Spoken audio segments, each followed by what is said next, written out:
Care Center will have reduced hours this weekend because of limited physician availability. The center will run from 8 a.m. to 4 p.m. on Saturday and from 10 a.m. to 4 p.m. on Sunday. Regular hours return Monday. When the center is closed, people with emergencies should go to the Regina General Hospital or Pasqua Hospital or call 911. For non-emergencies, residents can use Healthline 811, visit a walk-in clinic, or speak with a pharmacy. That was your 620 CKRM News. Read more stories from around your community and around the province at sasktoday.ca and 620ckrm.com. Weather for B&A Petroleum and Swift Current with multiple locations serving southern Saskatchewan for over 30 years. See B&A Petroleum for all your fuel and propane needs. Weather tonight, it's going to be clear, but the wind sticks around out of the north, 25, 45, gusting up to 60. And the low down to minus 25 tomorrow. Partly sunny sky. We're going to go high of 11 tomorrow, but it will be breezy out of the west, northwest, becoming 25 to 40 in the afternoon. Tomorrow night, thickening cloud, periods of light snow, and we're going to rise in temperature to minus 3, but it will be windy. Again, gusting all the way up to 80 out of the northwest. Sunday, windy, periods of light snow, falling to minus 18. Windy again. Gusts up to 70 out of the northwest. Monday looks mostly sunny, a high of minus 15. And Tuesday, light snow developing and a high of minus 10. Currently in downtown Regina, mostly cloudy. It is breezy. It's minus 11. With the wind chill, it feels like minus 24. B&A Petroleum is a southern Saskatchewan family-owned business that's there for you. They've been supporting their clients for over 30 years with locations in several communities throughout the southern part of the province. B&A Petroleum is available for all your bulk fuel and lubricant needs with propane at selected locations Monday to Friday. And don't forget, their Cardlock location is accessible 24 hours for your convenience. B&A Petroleum. Fuel you once, fuel you forever. Broadcasting from Century Studios in downtown Regina, Harvard Media presents The Sportscage, where Saskatchewan comes to talk local sports. Brought to you by Nelson Homes, supplying home packages and RTMs for over 65 years. Be part of the show. Call 1-866-767-0620 or text 306-936-6262. The Sportscage. Streaming at sportscage.com, our YouTube channel, and on the radio at 620 CKRM. Happy Friday, I guess, out there, Saskatchewan. Jeez. What are we dealing with weather-wise here? It's sunny in downtown Regina, but it's been a day. We're here for the next 3 hours in the Sports Cage. Guests are going to bounce in and out, be joined. Coulson is on the other side of the board, making sure we're keeping it between the ditches on our end. It is for... You like that one, Coulson? You know what it's like out there. You drove today. Nelson Homes, our sponsor. I've seen so many videos. On Friday, supplying home packages and RTMs for over 65 years. All of our guests are going to join us on that Western Pizza guest hotline. I know we're doing Western Pizza tonight as a family. The wife's like, not cooking. Pizza's pre-ordered already. I have to make sure I'm out of here on time to pick it up. Yeah, I think we got the little lasagna pizza dry rib deal. So all of our guests join us on the Western Pizza guest hotline. We'll make you hungry for the next 3 hours anyway. You want to participate? You're allowed to. Please do. Today we'll take calls. If you want to call, please call. We always take calls, but I'm telling you, if you want to call today, you want to talk about the CFL winter meetings, because I know a lot of you are passionate about that. We've had some good text messages. We've had some good interaction over the last week. 936-6262. You can text that number as well. You want to call, go ahead. Toll free, also 1-866-767-0620. Caller of the day, Sports Cage hat or Rider Toque. How about that? To bait you in today. When Stu Johnson, what he's been talking about, is that something that you are passionate about? You want to talk hockey? Because we're going to talk a lot of hockey in hour 2 today. Arash Madani is with us in hour 1. Baseball news in January. Bo Bichette news. Guys are signing for big money. NFL playoffs. We got games tomorrow. We got games Sunday. Let's go. If you're watching the stream, I'll turn around and let you know what's on the back of this jersey in a bit, because I've already had some people go, that's not Tom Brady. Nope, not a Brady jersey.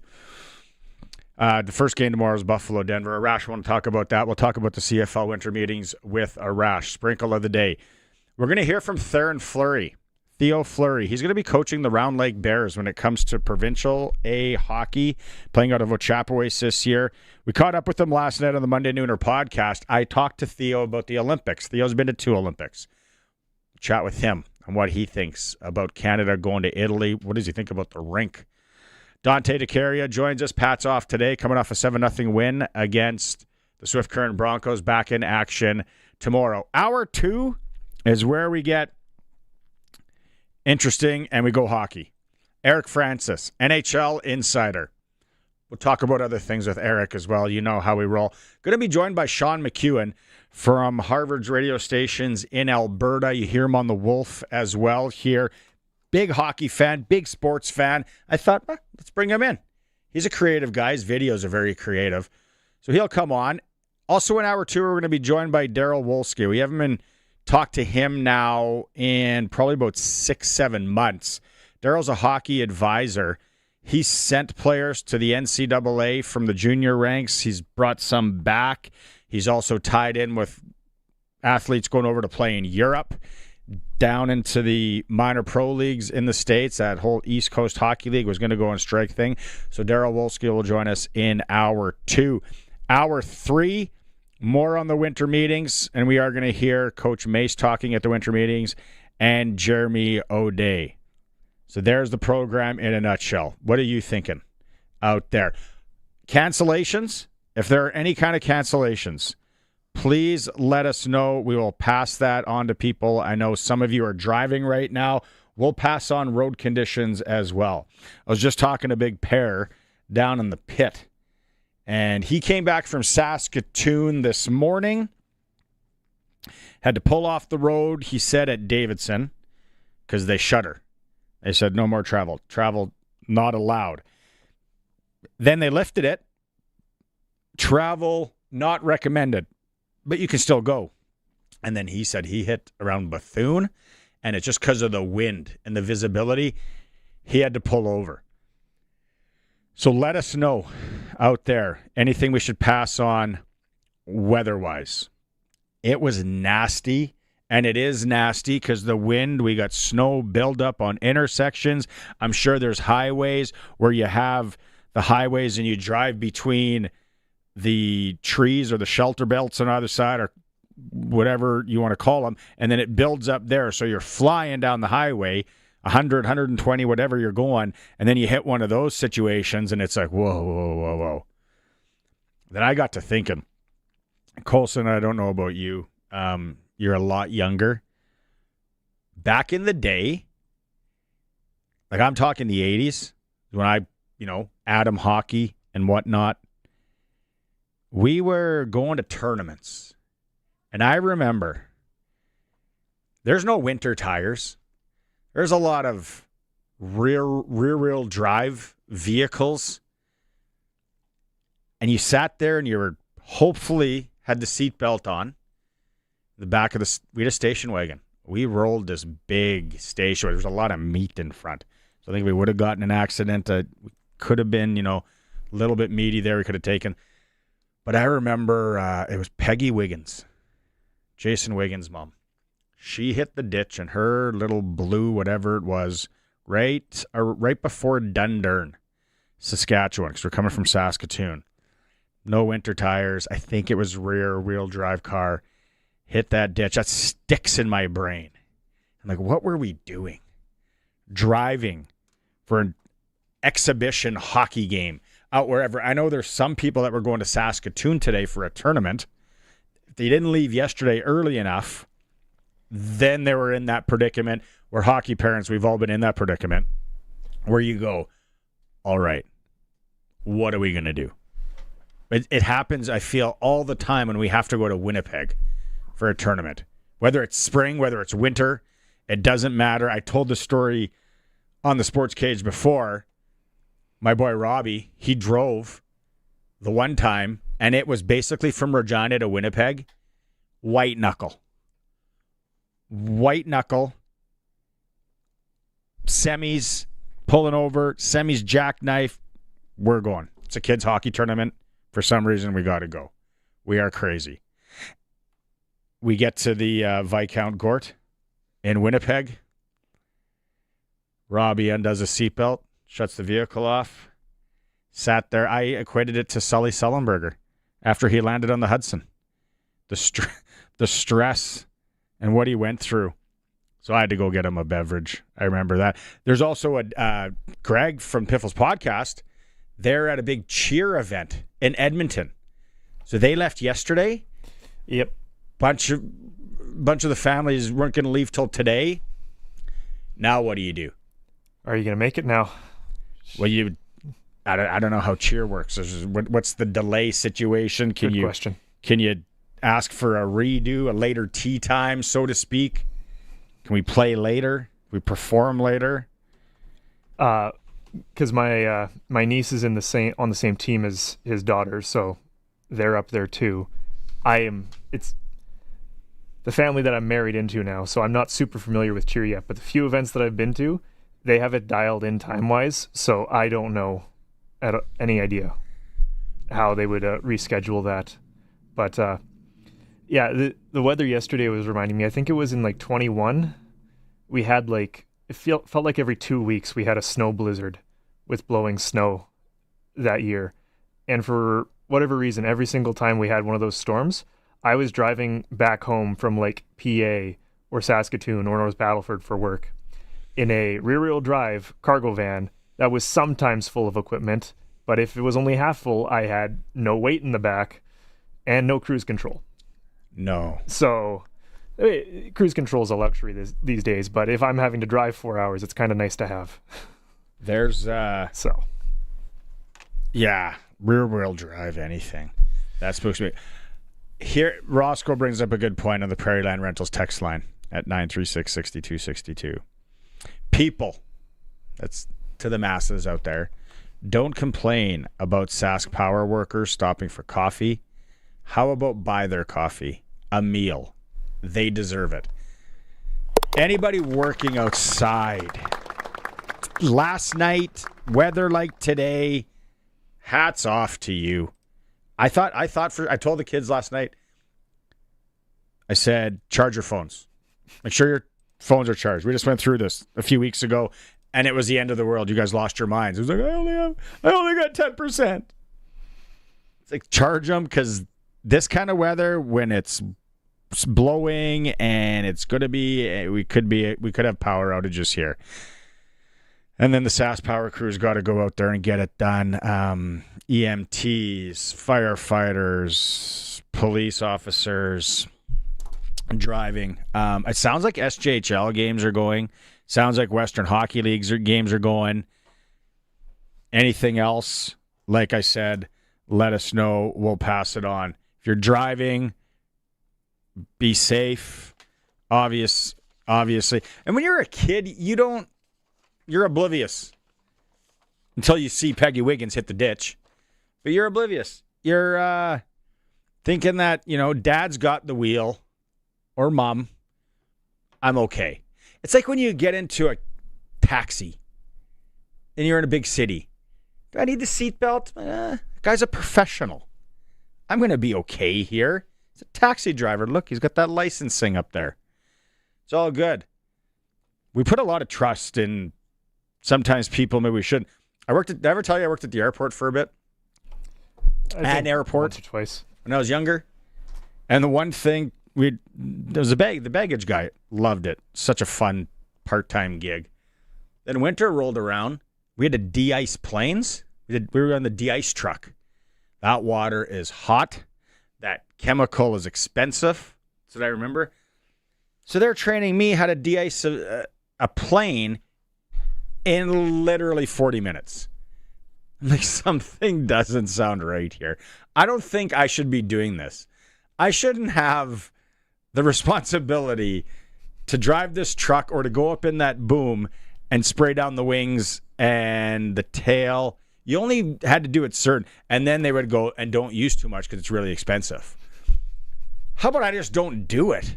I'm not responsible enough. Don't we want the plane to take off? Well, we just flew back when we were flying back from Vegas. We're in Calgary, and you go line up there, and they spray them all down. Though they got that situation, and I'm looking at the guy. Oh, and the vehicles are all run by the guy in the boom. He drives the truck now, which is cool where we are, 2026. But yet our replay center and football is still 1980. We can talk about that in a bit.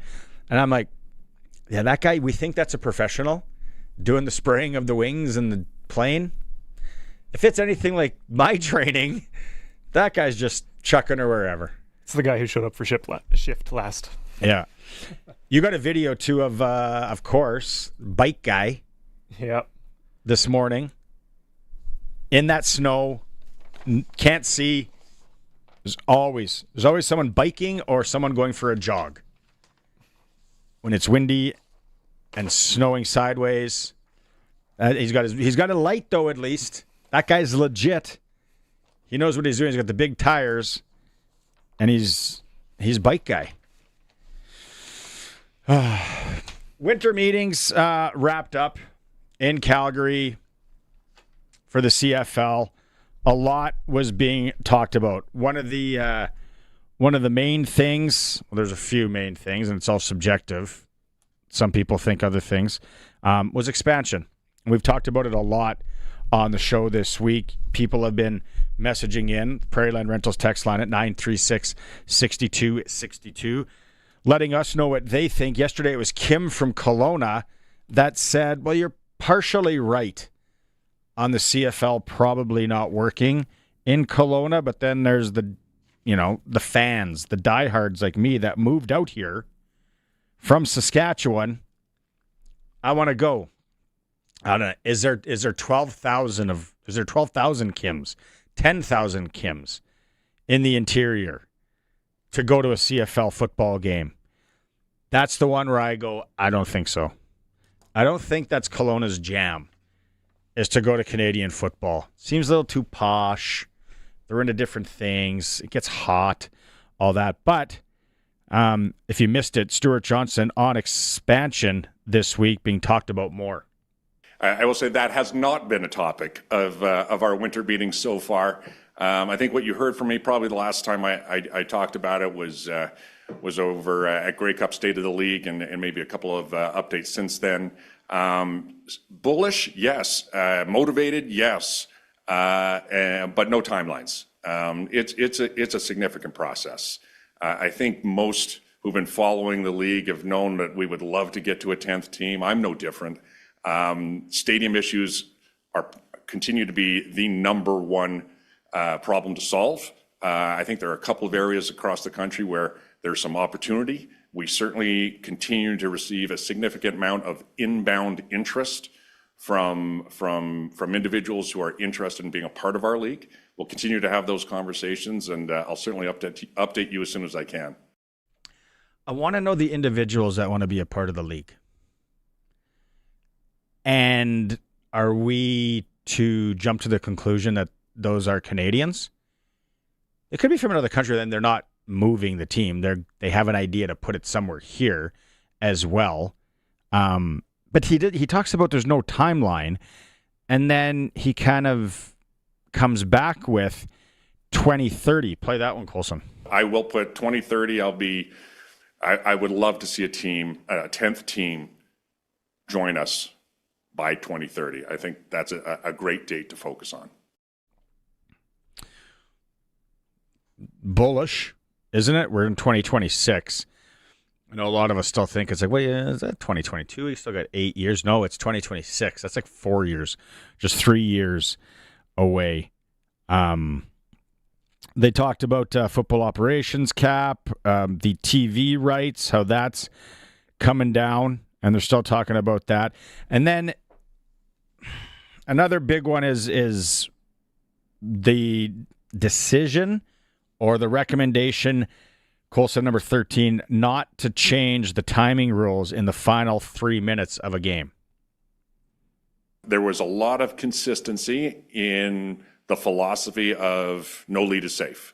And that was across the board. And certainly that was our intention coming in as well. So as we thought about opportunities to ensure that philosophy is upheld, we did think of hybrid models or different models just to make sure that could happen, including keeping a 35-second automatic clock consistent. When we came back to it, we decided for the 3 minutes, a very specific and unique 3 minutes in the CFL, keeping what we are doing now, but perhaps adding a layer of urgency onto our officials to blow plays in faster and get more plays in the last 3 minutes. That's where we landed after that discussion. I think most of you this week are hoping that's the case, that we stay there. So taking your comments, we'll read some of these text messages coming out of the Prairie Land Rentals text line, 936-6262. Don't forget, the Winter Classic is coming up for the Saskatchewan Roughrider Foundation, January 31st at Merlis Belcher Place up in Saskatoon.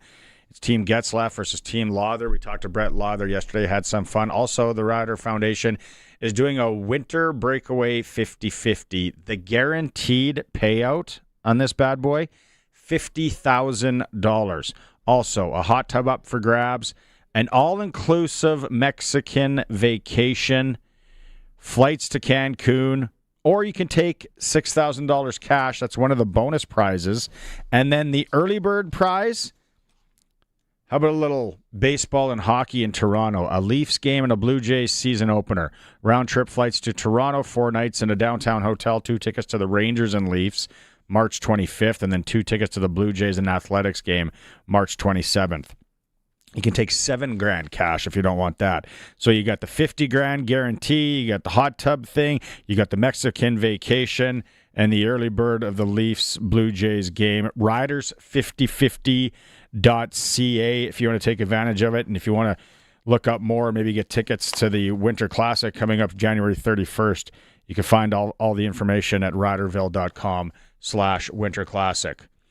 It's a Sports Cage. We're going to go to break here, and we come back. Arash Madani will join us. We'll talk baseball, we'll talk NFL, we'll talk CFL, and a whole lot more. We're streaming through our YouTube channel at sportscage.com and on the home of sports in Saskatchewan, 620 CKRM. You've worked hard for years, but when you retire, do you know your options that truly fit you and your family? That's where Chad Reach, Senior Wealth Advisor, and the team at GP Financial Services and Aviso Wealth come in. They help you understand your choices, avoid costly mistakes, and build a retirement plan. Independent advice, local expertise. Before you make the next move, talk to Chad Reach, 306-584-2755. Mutual funds and other securities are offered through Aviso Wealth, a division of Aviso Financial Inc. Did you know over 1.3 million homeowners call on Reliance for their water heater needs? With over 150,000 five-star online reviews and over 60 years experience, you could say Reliance Heath are water heater experts. Switch to Reliance Heath today. They'll give you $200 for all your hot water needs. Call on Reliance. Visit waterheaterrentals.com for details. Terms and conditions apply.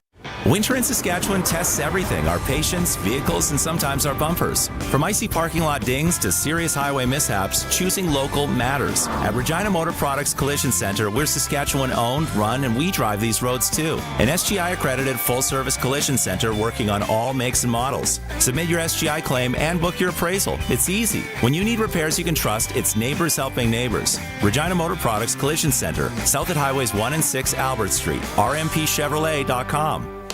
Since 1949, Nelson Homes has been providing you one-stop shopping for ready-to-move homes, panelized packages, and on-site builds. Nelson Homes' team of authorized dealers all over Saskatchewan would be happy to help you turn your dream home into a reality.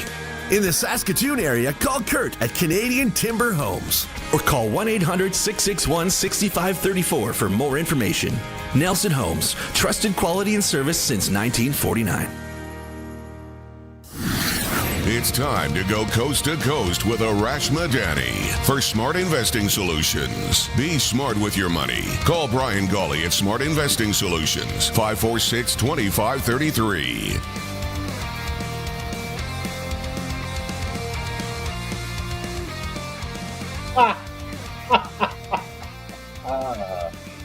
Oh, I love it. I love it. I'm just showing Every Arash radio my audience jersey. will If you're watching on the stream, you know who it is now. Some guy, a couple people on the chat had the right guess. Hey, I was a fan. And then someone's like, let me guess, Patriots fan. Started in the early 2000s. It actually started with Drew Bledsoe. I was a Drew Bledsoe fan. That's how it all started. Sure. Then it continued. He had 2 tours of duty in New England, like long before you were a Patriots fan. He made his debut, drafted or signed at the USFL with the Bears. And then he went to New England like in the dismal Foxborough days and then finished up his career. I'm about Doug Flutie, by the way. Yeah. The end. The drop kick. One of the greatest highlights in NFL history for me.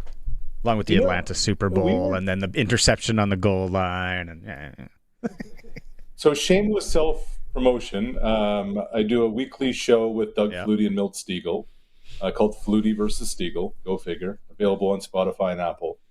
But we were chatting a couple of weeks ago after the show. It was when the Raiders made their coaching change. And I said, man, I asked Doug, because he was with Brady for a year or two there in New England. I said, what do you think Tom's going to do? And he said, Tom is like every stone unturned. He is going to have his fingers in everything. He said in all the time he spent with Brady at the facility, he never saw him disheveled. Like Tom would even show up to like morning meetings put together. He's very meticulous. That Tom Terrific is what Flutie had to say about your boy.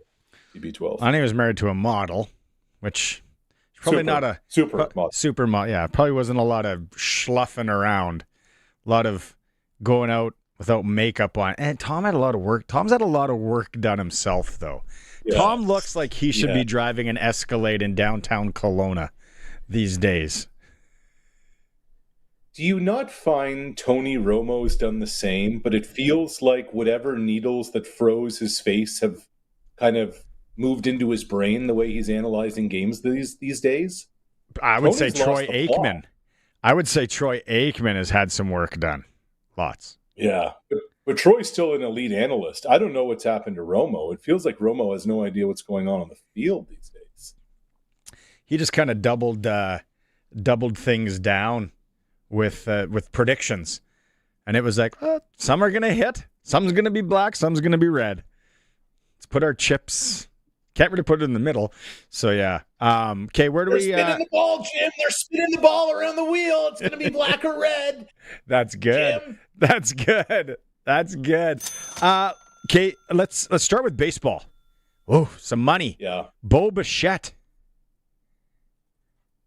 3 years, 126 to go to the Mets. The reports are he's going to play third base. Barney, I just never got the sense at the end of the season, I know you and I talked at the end of the World Series, that Bichette was coming back. It felt like the organization wasn't really interested in a long-term deal with him, and Bo didn't really have any interest in a long-term deal with the organization. And this was almost inevitable. Now, I will admit, I'm a little surprised it was the Mets. I thought the Phillies or the Red Sox made a ton of sense. But what we've had over the last 24 hours are 2 guys, top of market guys, Kyle Tucker last night, Bichette today, who have signed short-term, heavy cash deals. They're not signing the law. Like Vladdy signed 500 over 12. Mm-hmm. Tucker last night, 4 years. Bo, 3 years.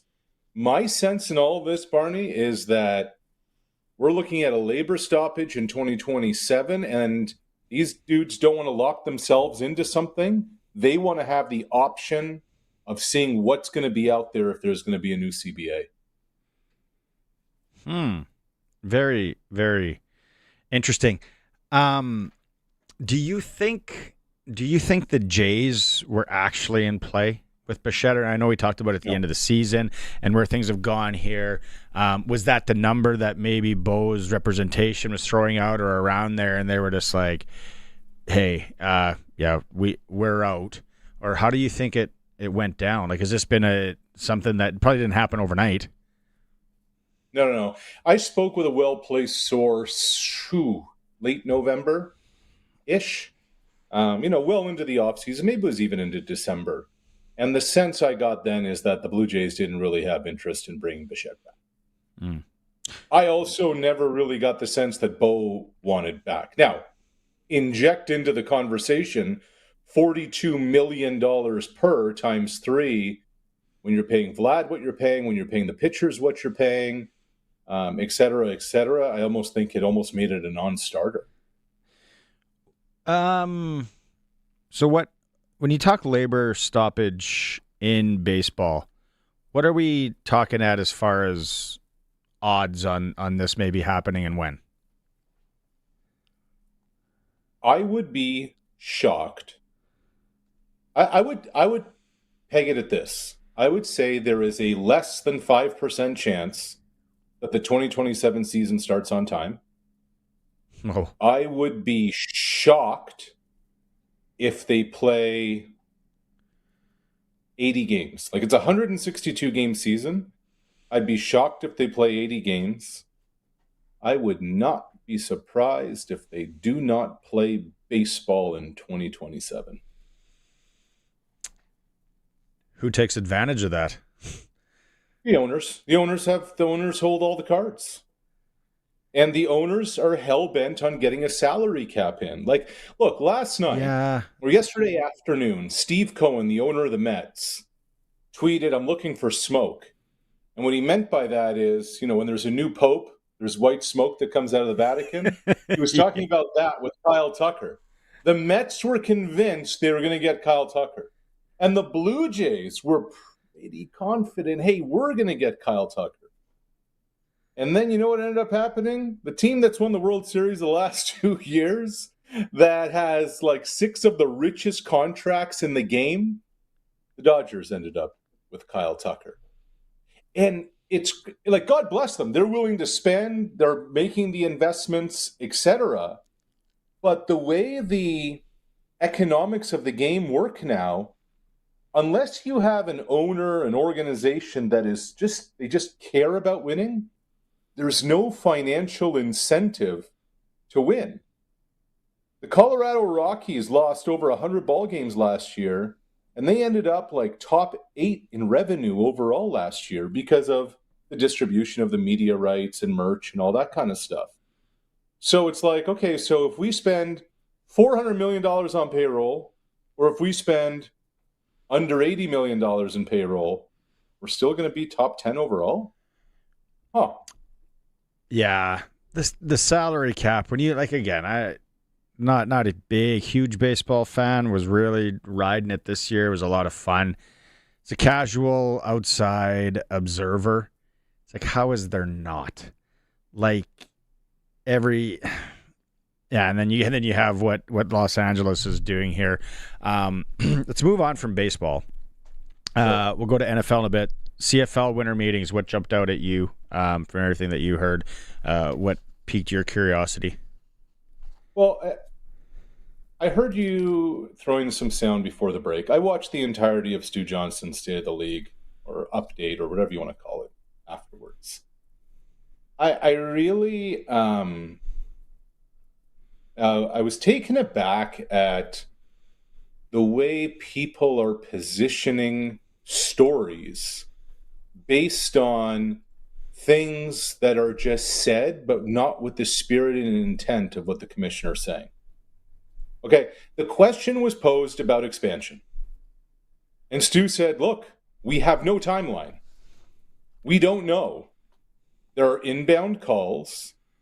We're listening. Stadium remains issues across the country. Nothing is burning. Nothing is imminent. The follow-up question was, would you say by 2030 then that there could be expansion? Stu's like, you know what? If by 2030 we have a team, that'd be a great timeline for us.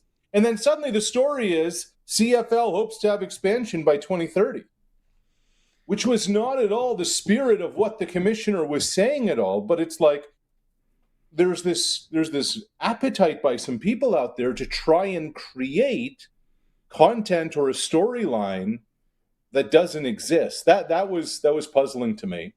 That was one.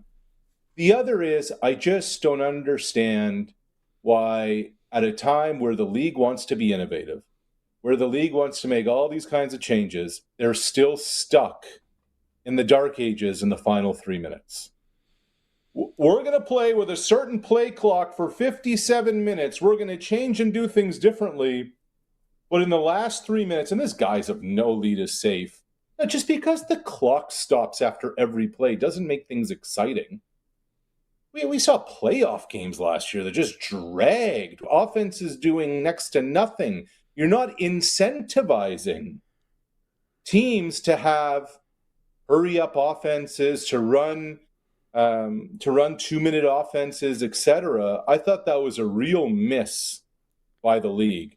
There are ways to make the last 3 minutes a lot more exciting. The way the clock is working is not it. What would you do if it was up to you? With the final 3 minutes? Yeah. I would run it the exact same way the first 57 minutes go. Now, but here's what I would do. I would give every team an extra timeout per half. Because then it becomes strategic.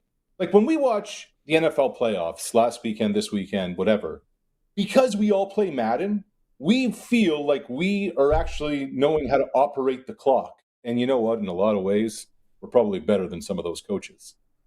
Legitimately.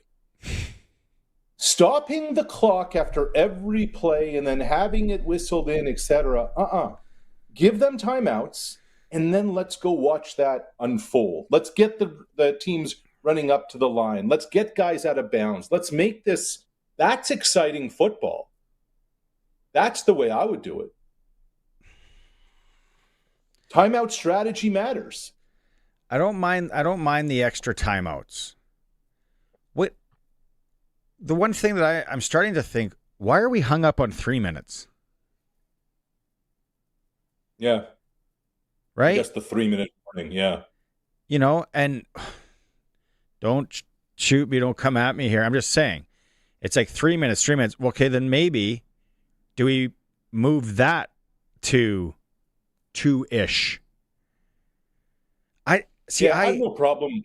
Yeah, I have no problem with the 3. But I just, somewhere along the way, we have to understand that there's a difference between entertainment and a close final score. So I'm to be honest with you, I'm all of possessions. Yeah, I'm all about listening to this. I do not want it like the NFL. I want somehow, some way, and I'm trying to figure it out in my brain. I want like somewhere in the middle, like a hybrid. So it does drag at times, you know, but are we sacrificing or are we gaining something somewhere else with how our game finishes? I don't know. The one thing that I'm really, and we had a few text messages here just in the last little bit here, is how many people actually think the game drags. I knew that there were some people that were on that boat. I didn't think it was a big of a deal as it is. So they're looking at it. That's great. I don't want the kneel down thing. I just find, it's like, okay, well, and especially if you got a sprinkle in play, that's another reason the CFL is just awesome. It's like, no, you guys leave. There's still 2 minutes here left, and I'm still in play with this ticket. But that's excitement to me, and to each their own. The Olympic talk, they talked about that. You know where I stand there. A, we got to qualify, and B, I am ultra, curious on who tries out, who can play the game, and who maybe they would take. Like, I think I told you, I asked Tavon Campbell, and he was like, it's like no one ever asked him the question. And I'm like, would you consider? So they want to play through, like the appetite was that they want to play through the Olympics. I think that's a mistake. On two fronts. I think it's a mistake on the football front because you're going to be taking a few quality players away from their team, and that changes the competitive balance. Like, look, I don't think we're telling tales out of school here when we predict that Team Canada will probably want Nathan Rourke as its quarterback. That removes Nathan Rourke from 4-ish weeks, at least, with training camps, etc., from the BC Lions. Now, the other thing, Barney, is why, like, it's not just the Olympics. In 2028, it's the LA Olympics, which means for the first time in a long time, it's a favorable time zone for North America as a TV streaming property. Why do you want to go head-to-head with both the Blue Jays and the Olympics when it comes to trying to get eyeballs? It's already hard enough in a competitive entertainment market and a competitive entertainment environment. I would almost give the guys an Olympic break, just like hockey's doing, and just say, hey, there's a 2-week Olympic break, your bye week, and then come back. That's the way I would approach it from a business standpoint, from an entertainment standpoint, and from a competitive balanced football standpoint. I'm listening. I don't mind that. We'll see where it goes. Okay, let's go. We got about 3-ish minutes, almost 4. NFL. Nico, let's start with the Patriots game. I don't think Sure. I think we're in one. I hate saying I'm not part of the team. I'm not getting my ankles taped Sunday. I'm not there. I'll be driving in these snow drifts outside here. I think the Patriots are in tough. Houston's defense is good. I think the Patriots are going to push Houston in areas that they haven't been pushed in. My X factor in this game, even though Nico Collins is now out for Houston, my X factor, Drake May, will he run? Will he give them that wrinkle? Which he can. I was listening to RG3 today, something like that. And yesterday on McAfee? On Dan Patrick. Patrick, yeah. And that's what he talked about. He said, look, and remember last week we were talking, I said, don't worry about the Chargers. The Patriots pass rush is going to exploit their 2 tackles missing. That's going to be a problem. Houston's pass rush is now going to do the same to New England's offensive line. Yep. And one thing RG3 talked about, he said, look, when you come into the huddle and you start calling these plays, the offensive line sometimes look at you and be like, man, what are you talking about? We can't hold up with these guys. He says, as a quarterback, if you take off running, suddenly that gives a little bit of a boost to these guys. The Patriots want to grind that Houston defense for the first 2.5, 3 quarters. They want that Houston defense to be exhausted by the time the fourth quarter rolls around. That gives them a better chance to win. I'm not buying CJ Stroud right now. Without Nico Collins, that's going to be a problem. But 3 and outs, short drive punt, that's not the ticket, even if it's going to be a low-scoring game. Just grind that Texans defense, and however it takes, and if it means Drake May running around, so be it. Roll with it. Screen game. Love the screen game. Let's throw in a bunch of screens. I think personally, looking at Sports Select, not that this is sprinkle of the day, but could almost be in there. It's one of the lines that doesn't make any sense to me. I think Denver wins by way. I'm going to the credit union. Both farms. Let's roll Denver -1.5. You know what's amazing, Barney? We started this week with Denver as a 1.5 dog. That line has flipped 3 points. You can understand why. Who is Josh Allen's number 1 skilled player weapon? himself. Himself. It's Josh Allen versus the world, but there is not a legitimate receiver. Yes, Brandon Cooks that he can rely on. Denver's defense just had a week. It's tough playing up there Mile High. I'm with you. I like the Broncos a lot. We're going to see a lot. We're going to learn a lot, I feel, about the Buffalo coaching staff in this game. The wrinkle, the chess match, what are they going to throw at him? Because Denver is going to go, that's the guy we got to stop. Do you have any? Yeah. Now, where's the coaching come in? Coulson's looked it up. I think he's got some viz of it. It's going to be ugly. It's going to be cold in Chi-Town. The Bears and Rams. Los Angeles is a 4-point favorite.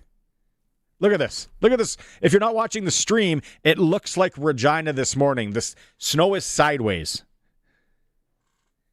Yabba dabba do. I will say this. Matt Stafford did play in the NFC North for a long time.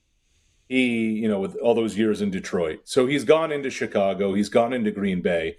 I think it's as much of a competitive disadvantage for the Bears as it is the Rams. Like the Bears are practicing indoors.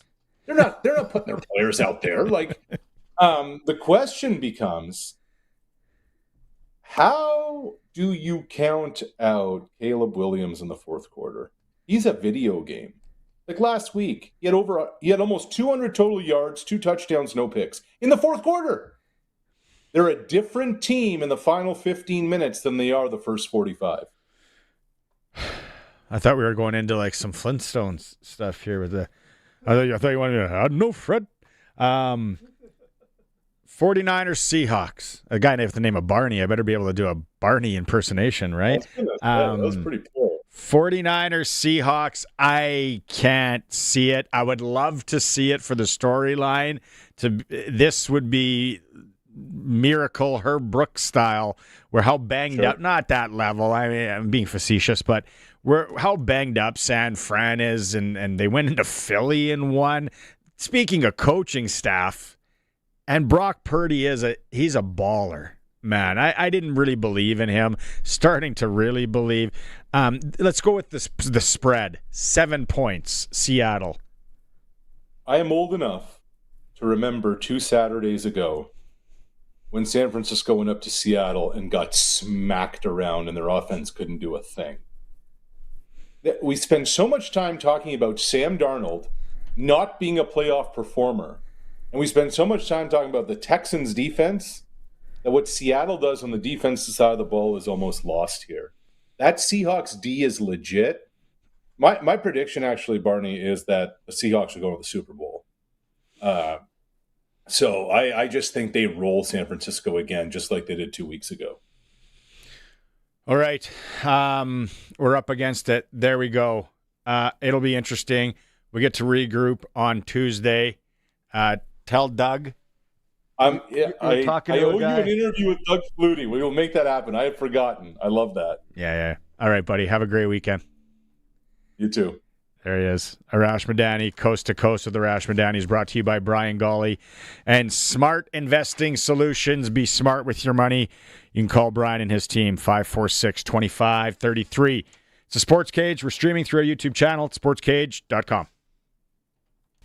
If you've got a Steelcraft garage door, you've got a door with parts manufactured and assembled right here in Canada. A door with better insulation and seal, plus a warranty you're probably never going to use. And if you don't have a Steelcraft garage door, you should get one. Don't just hang a door, install a Steelcraft. Turn curb appeal into curb envy.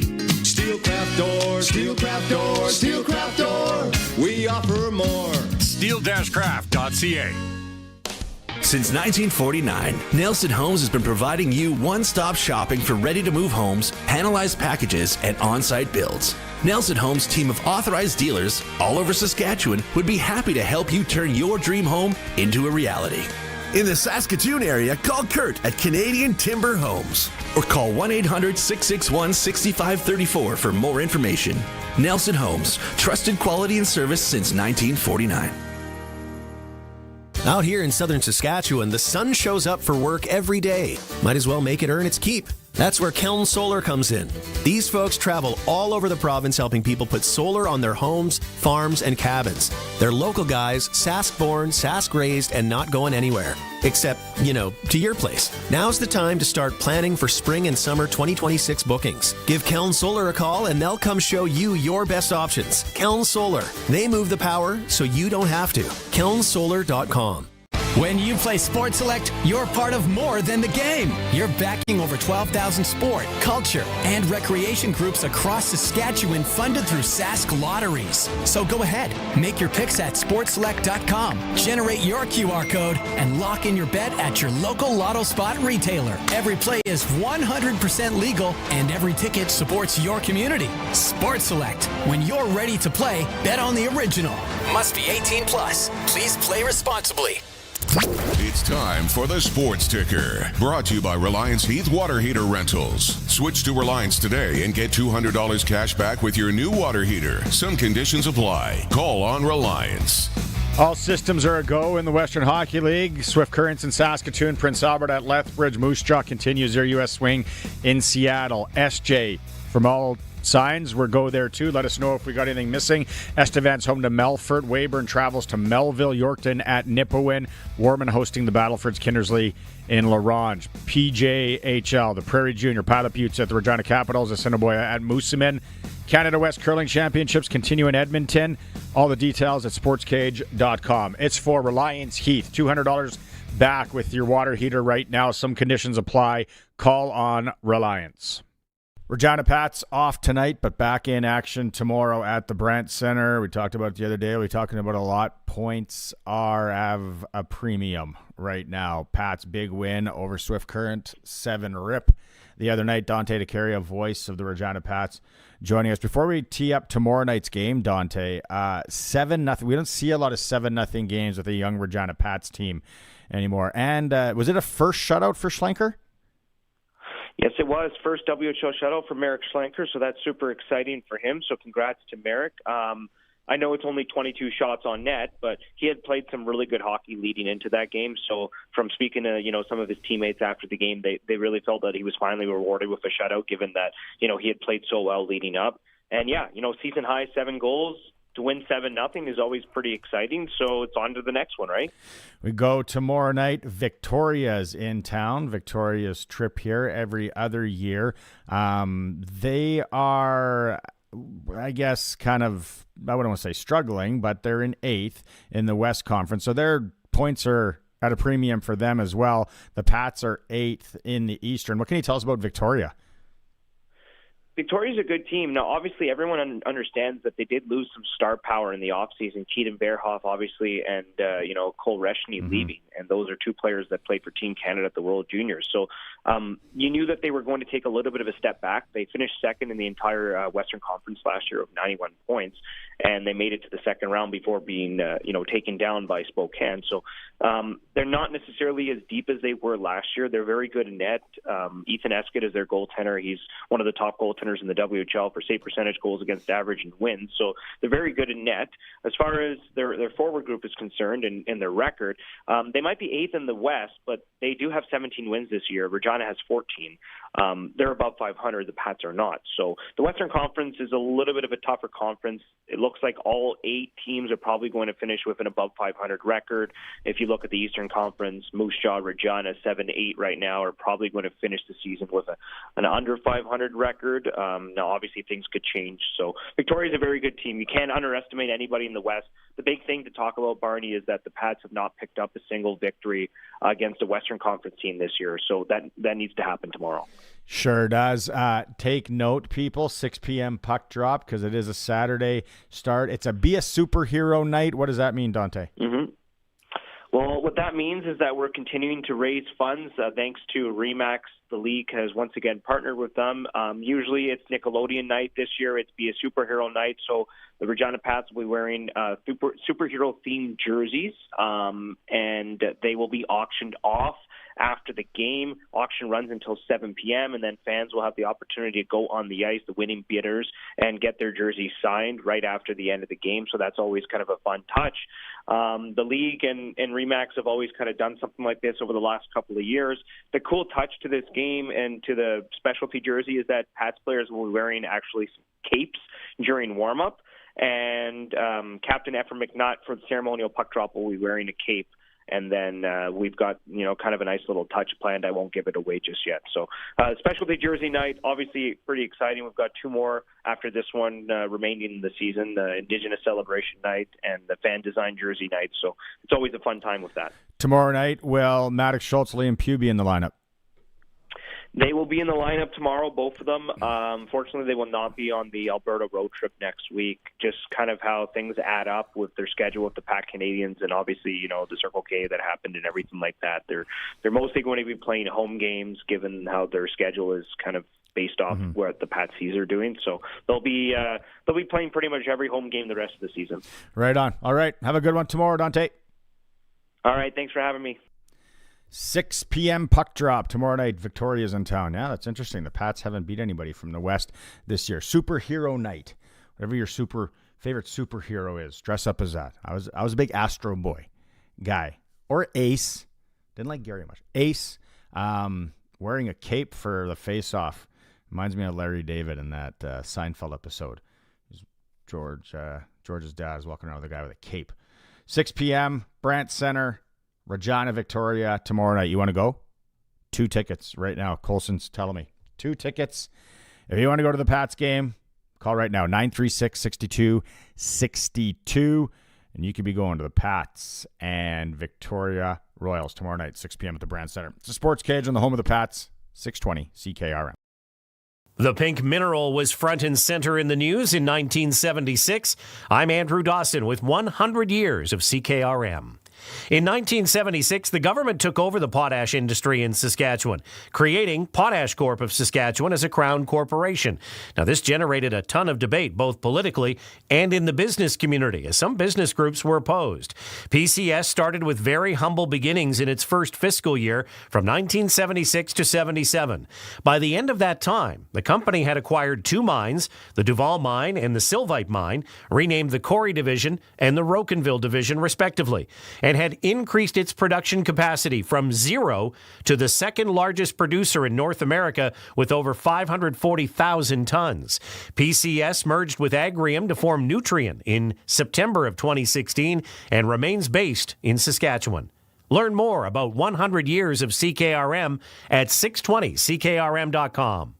Since 1949, Nelson Homes has been providing you one-stop shopping for ready-to-move homes, panelized packages, and on-site builds. Nelson Homes' team of authorized dealers all over Saskatchewan would be happy to help you turn your dream home into a reality. In the Saskatoon area, call Kurt at Canadian Timber Homes. Or call 1-800-661-6534 for more information. Nelson Homes, trusted quality and service since 1949. Back to our regular spot, Pump Jacks Cathedral. You know, I thought Pump Jacks was a kind of boot polish till last month. What are you getting? Kerwin's crispy ribs and a cold pint of local craft. Crispy, meaty, beautiful. You had me at meaty. Plus, we got live music on the weekends, big screens. This place is basically my second marriage. And way cheaper than the first. On the corner of Albert and 13th, Pump Jacks Cathedral Saloon and Steakhouse. Come early, stay late. The place where friends meet. Hi, I'm Barbie. I'm terrified of bees. But I'm not afraid of fast internet from Glassers TV, your SaskTel authorized dealer. Get away! With SaskTel's super fast speeds, I can stream, shop, and video chat without anything buzzing around. Except my phone. And thanks to reliable Wi-Fi, even my smart doorbell warns me if a bee comes near. Technology 1, bees 0. So if you want fast, reliable internet without the sting, get connected. Contact Glassers TV, your SaskTel authorized dealer in Mooseman today. This is 620 CKRM, a Harvard media station. Available everywhere in high-res audio with the CKRM app. It's 4 o'clock. Good afternoon. I'm Corey Atkinson from the SaskToday.ca newsroom with your 620 CKRM news for Bronco Plumbing and Heating, where professional service is guaranteed. They'll treat you right. 781-2090. Drivers across southern Saskatchewan are being warned to monitor road updates closely as a fast-moving winter storm continues to impact travel. RCMP say conditions are changing throughout the day, with strong winds and blowing snow reducing visibility. Police report dozens of collisions and traffic hazards since yesterday evening, including a pileup on Highway 46 near Balgony. That highway has just reopened in the past couple of hours. Officials say highway statuses can change quickly and urge motorists to check the highway hotline before leaving and drive for the conditions, not the speed limit. Prime Minister Mark Carney has announced today a preliminary but landmark deal with China that removes trade barriers and reduces tariffs. He says Beijing is expected to slash levies on 49,000 Chinese electric vehicles per year in exchange for China dropping duties on agricultural products. Key players in Nova Scotia's lucrative seafood industry are celebrating the temporary drop of the painful 25% tariff on Canadian lobster and crab. Premier Scott Moe is hailing this as very good news, but the leader of Ontario is slamming the agreement. Doug Ford says it's inviting a flood of cheap Chinese electric vehicles with no guarantee of investments. Meanwhile, Rick White with the Canadian Canola Growers Association says the success of the agreement will hinge on China importing canola again. So far, so good. I guess the measure of success here will be whether canola starts to move because of this arrangement that they've created starting March 1st, and we'll see if canola starts moving. And if that's the case, then it's been a success. But very, very positive with what we see so far. White says the deal should prevent brutal economic blows to the agriculture industry. Check for the latest on the reaction at saskagtoday.ca and 620ckrm.com. The Saskatchewan Health Authority says the Regina Urgent Care Centre will operate on shortened hours this Saturday and Sunday due to physician availability. Hours will be 8 a.m. to 4 p.m. Saturday and 10 a.m. to 4 p.m. Sunday, with normal hours returning on Monday. Anyone needing emergency care should call 911 or go to Regina General or Pasqua Hospital. For non-urgent needs, people can contact Healthline 811, check walk-in clinic schedules, or speak with a pharmacist. The SHA is thanking healthcare workers and the public for their understanding. And Tourism Regina reports that events and visitor activity brought more than $135 million into the local economy in 2025. The impact came from hosting large events such as sports championships, trade shows, and conventions. City officials say these visitors helped support hotels, restaurants, and local businesses. More than 170,000 people attended events in Regina last year. Tourism Regina also partnered with organizations to promote local attractions. Organizers say collaboration across the tourism sector is paying off, with 8 major events already confirmed for Regina in 2026. That was your 620 CKRM News. Read more stories from around your community and around the province at sasktoday.ca and 620ckrm.com.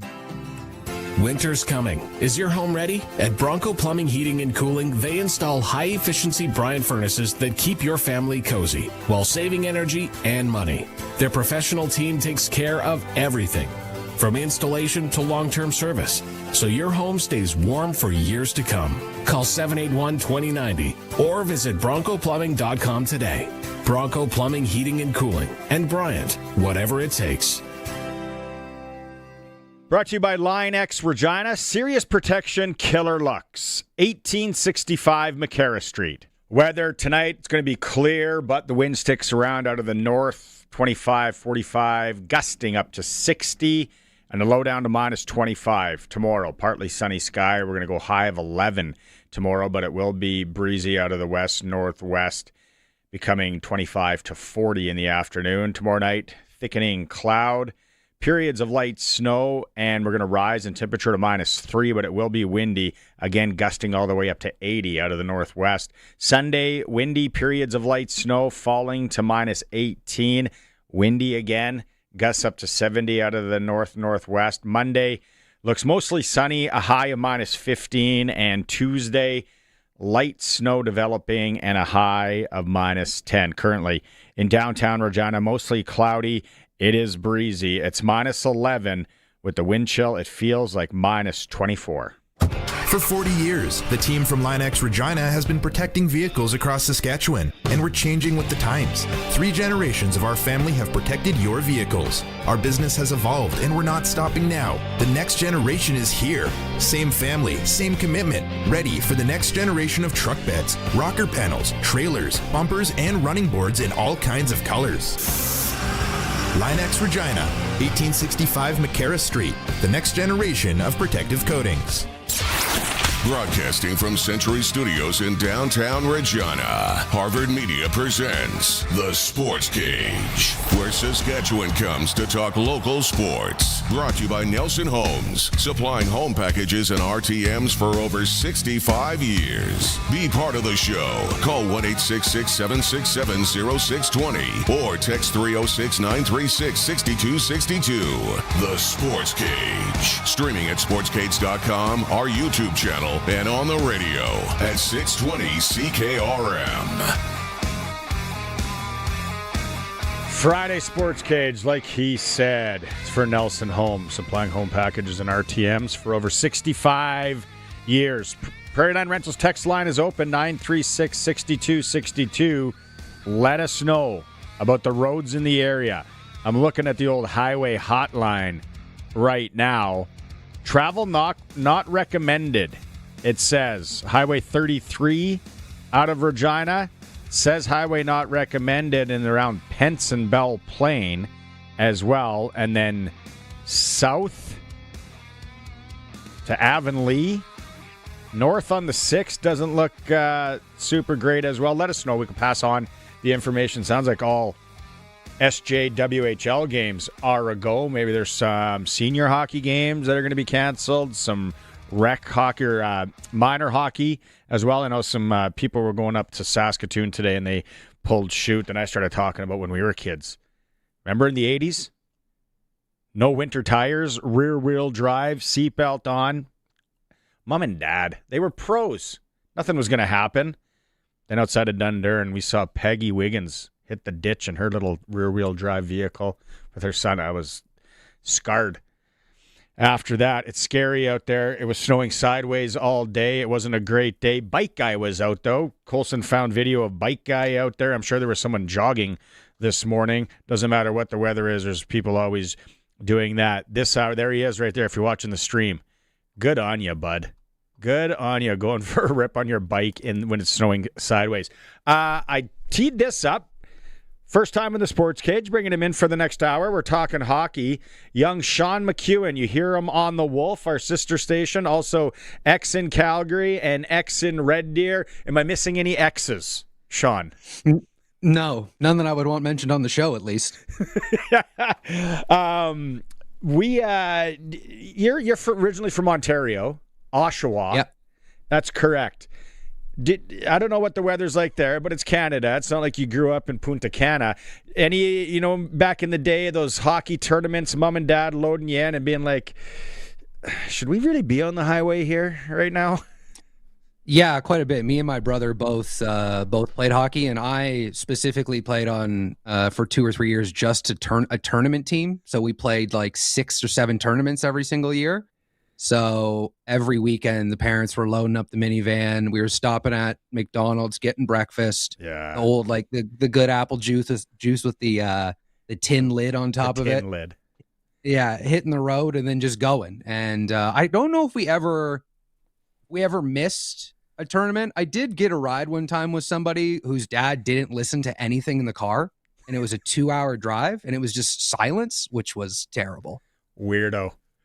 Yeah, it was one of the. I remember I got in the car and I was like, I think I'm good on ever. Was he a vacuum salesman by any chance? I don't remember what he did, but it was an odd choice. And I grew up in a music house, so it was weird for me.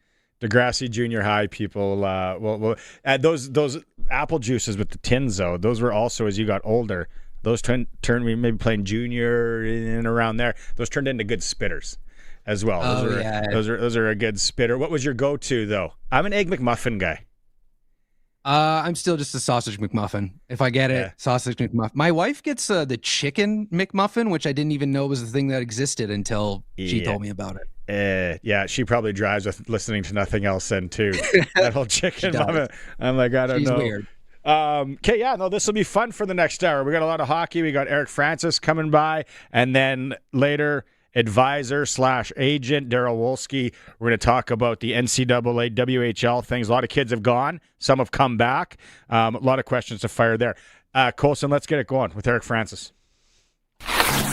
Now for Inside the NHL with Eric Francis on the Sports Cage. Inside the NHL is brought to you by Sports Select. Getting in on more of the sports action you want is as easy as playing at sportselect.com. Simply make your picks online, generate your QR code, and lock in your bet at your local Lotto Spot retailer. Have you ever been the dad that's pulled shoot, Eric, and not taking your kid to the tournament, and then you got guilted in because everyone else was going? You looked outside and be like, we shouldn't be traveling in this weather. No, it's not. That's not. It's a great topic because I do remember like 3 or 4 of my kids' tournaments right now that come to mind. Tiny little towns in the middle of nowhere, which means that the final hour getting in there is going to be on some road that 4 cars have traveled on in the last 2 days. And, all this, what it harkens back in my day, driving in the back of my dad's 1985 Buick Skylark. And, we were always late. My dad was always late coming back in to pick me up and then take me to the game.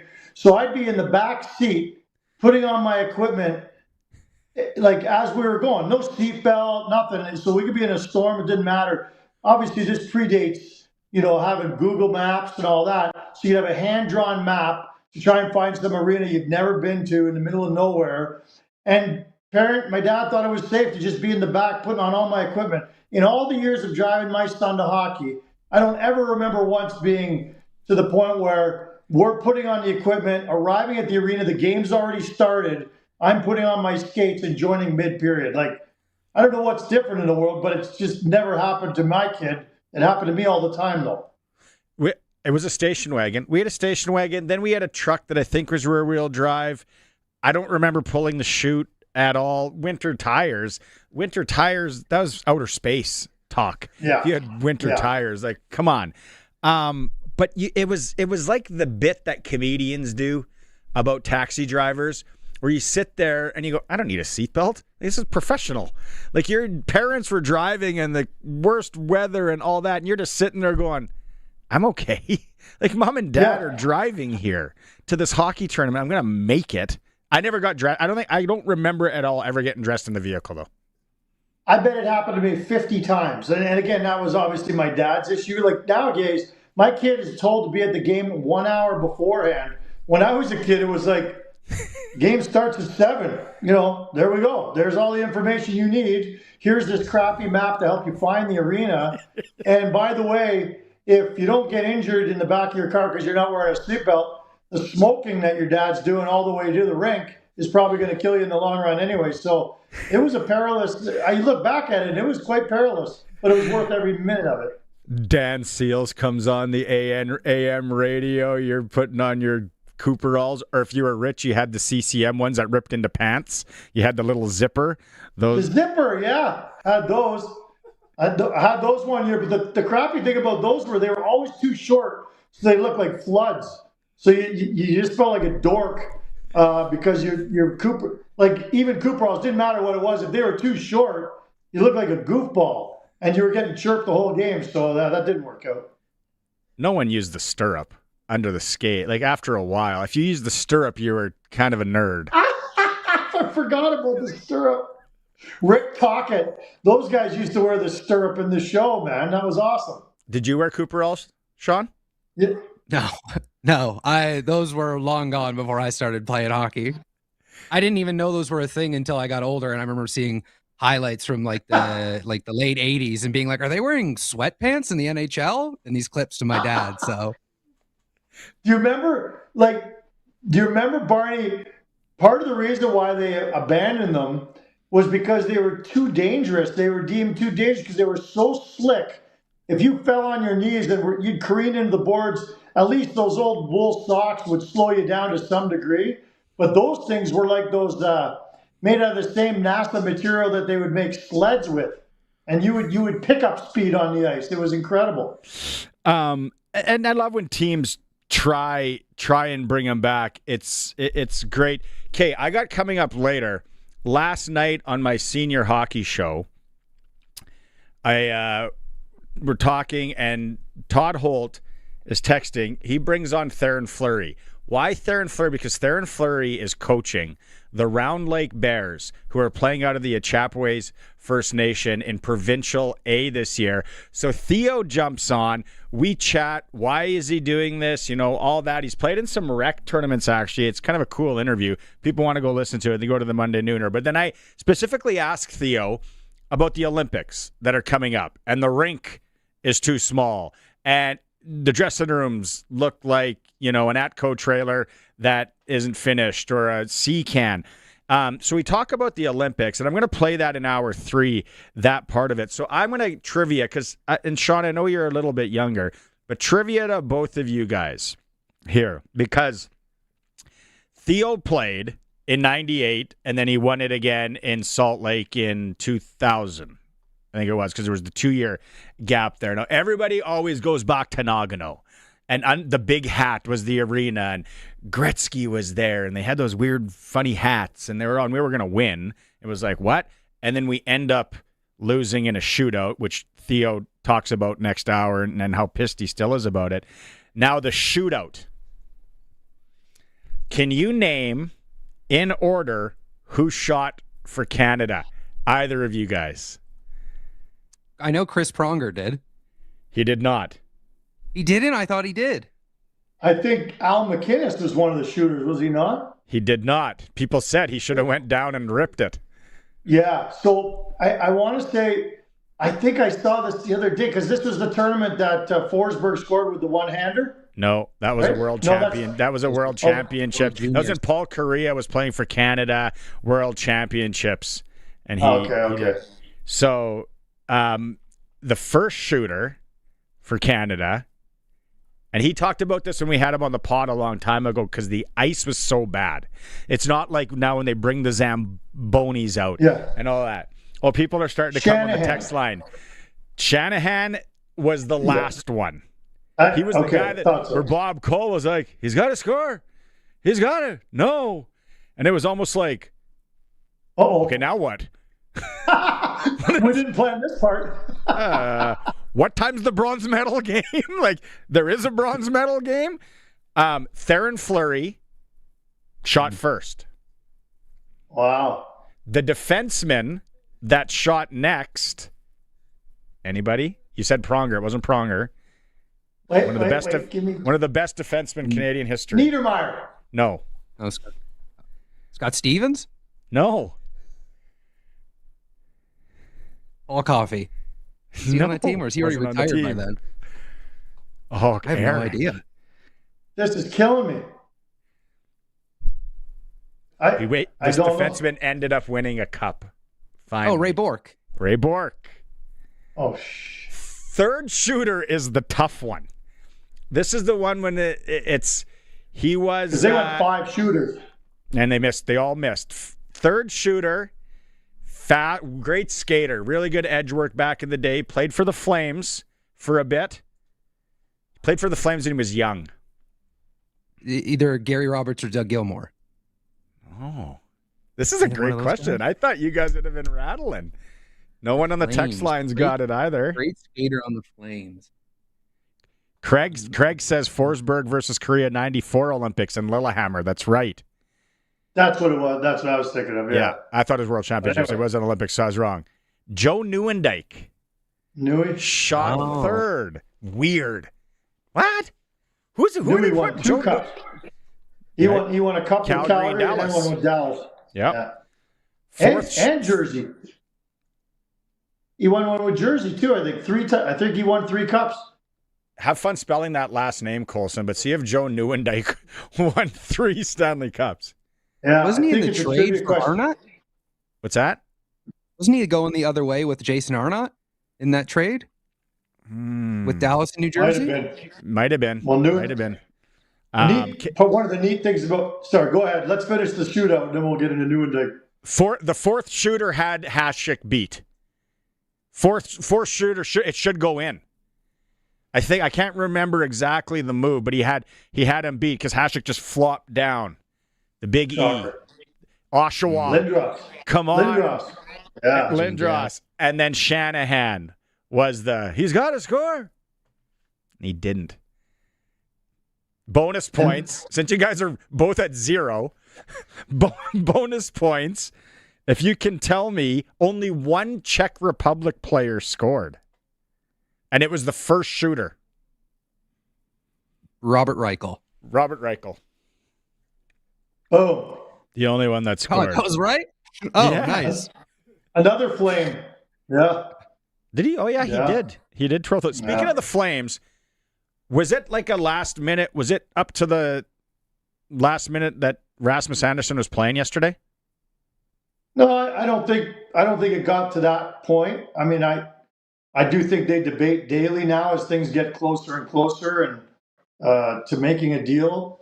But, again, it all comes down to this is an organization that is trying to forever balance this year with future years. Like, they still are trying to get into the playoffs this year. And I know I think there's 7 points back as of this morning. It's damn near impossible. I think there's 6 teams ahead of them in a playoff spot, but they're still always trying to do. If you were just focused on the future, you'd sit Rasmus Andersson. You just would. You might, like a month ago maybe. I don't know, but they still continue to play him, and he still continues to play well. We've got 2 games to go. We got to do a fight. Like, what are you thinking if you're the GM? Like, God, these are signs from above that it's time to pull the trigger or at least sit him out because he can't help himself.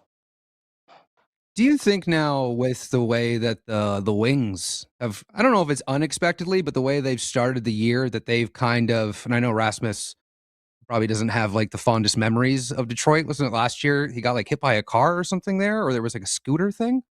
So yeah, maybe a I don't know couple if years he's ago go there or not. But do you think maybe they've in the emerged? back of a car? Yeah, as a team that maybe he'd be willing to go to? Because a guy that I always look at that I would imagine the Flames wouldn't mind getting back in a deal would be like a Nate Danielson or something, right? He's a Red Deer kid, young center that maybe they could bring in, depending if Rasmus would be willing to go there, and I'm assuming sign an extension. That's one of the rumors that makes a lot of sense for the Flames, and I feel like if that was true, that deal would be done already. If they're offering a first rounder and Danielson, then that deal's done already. And I think Anderson has 8-team no trade list.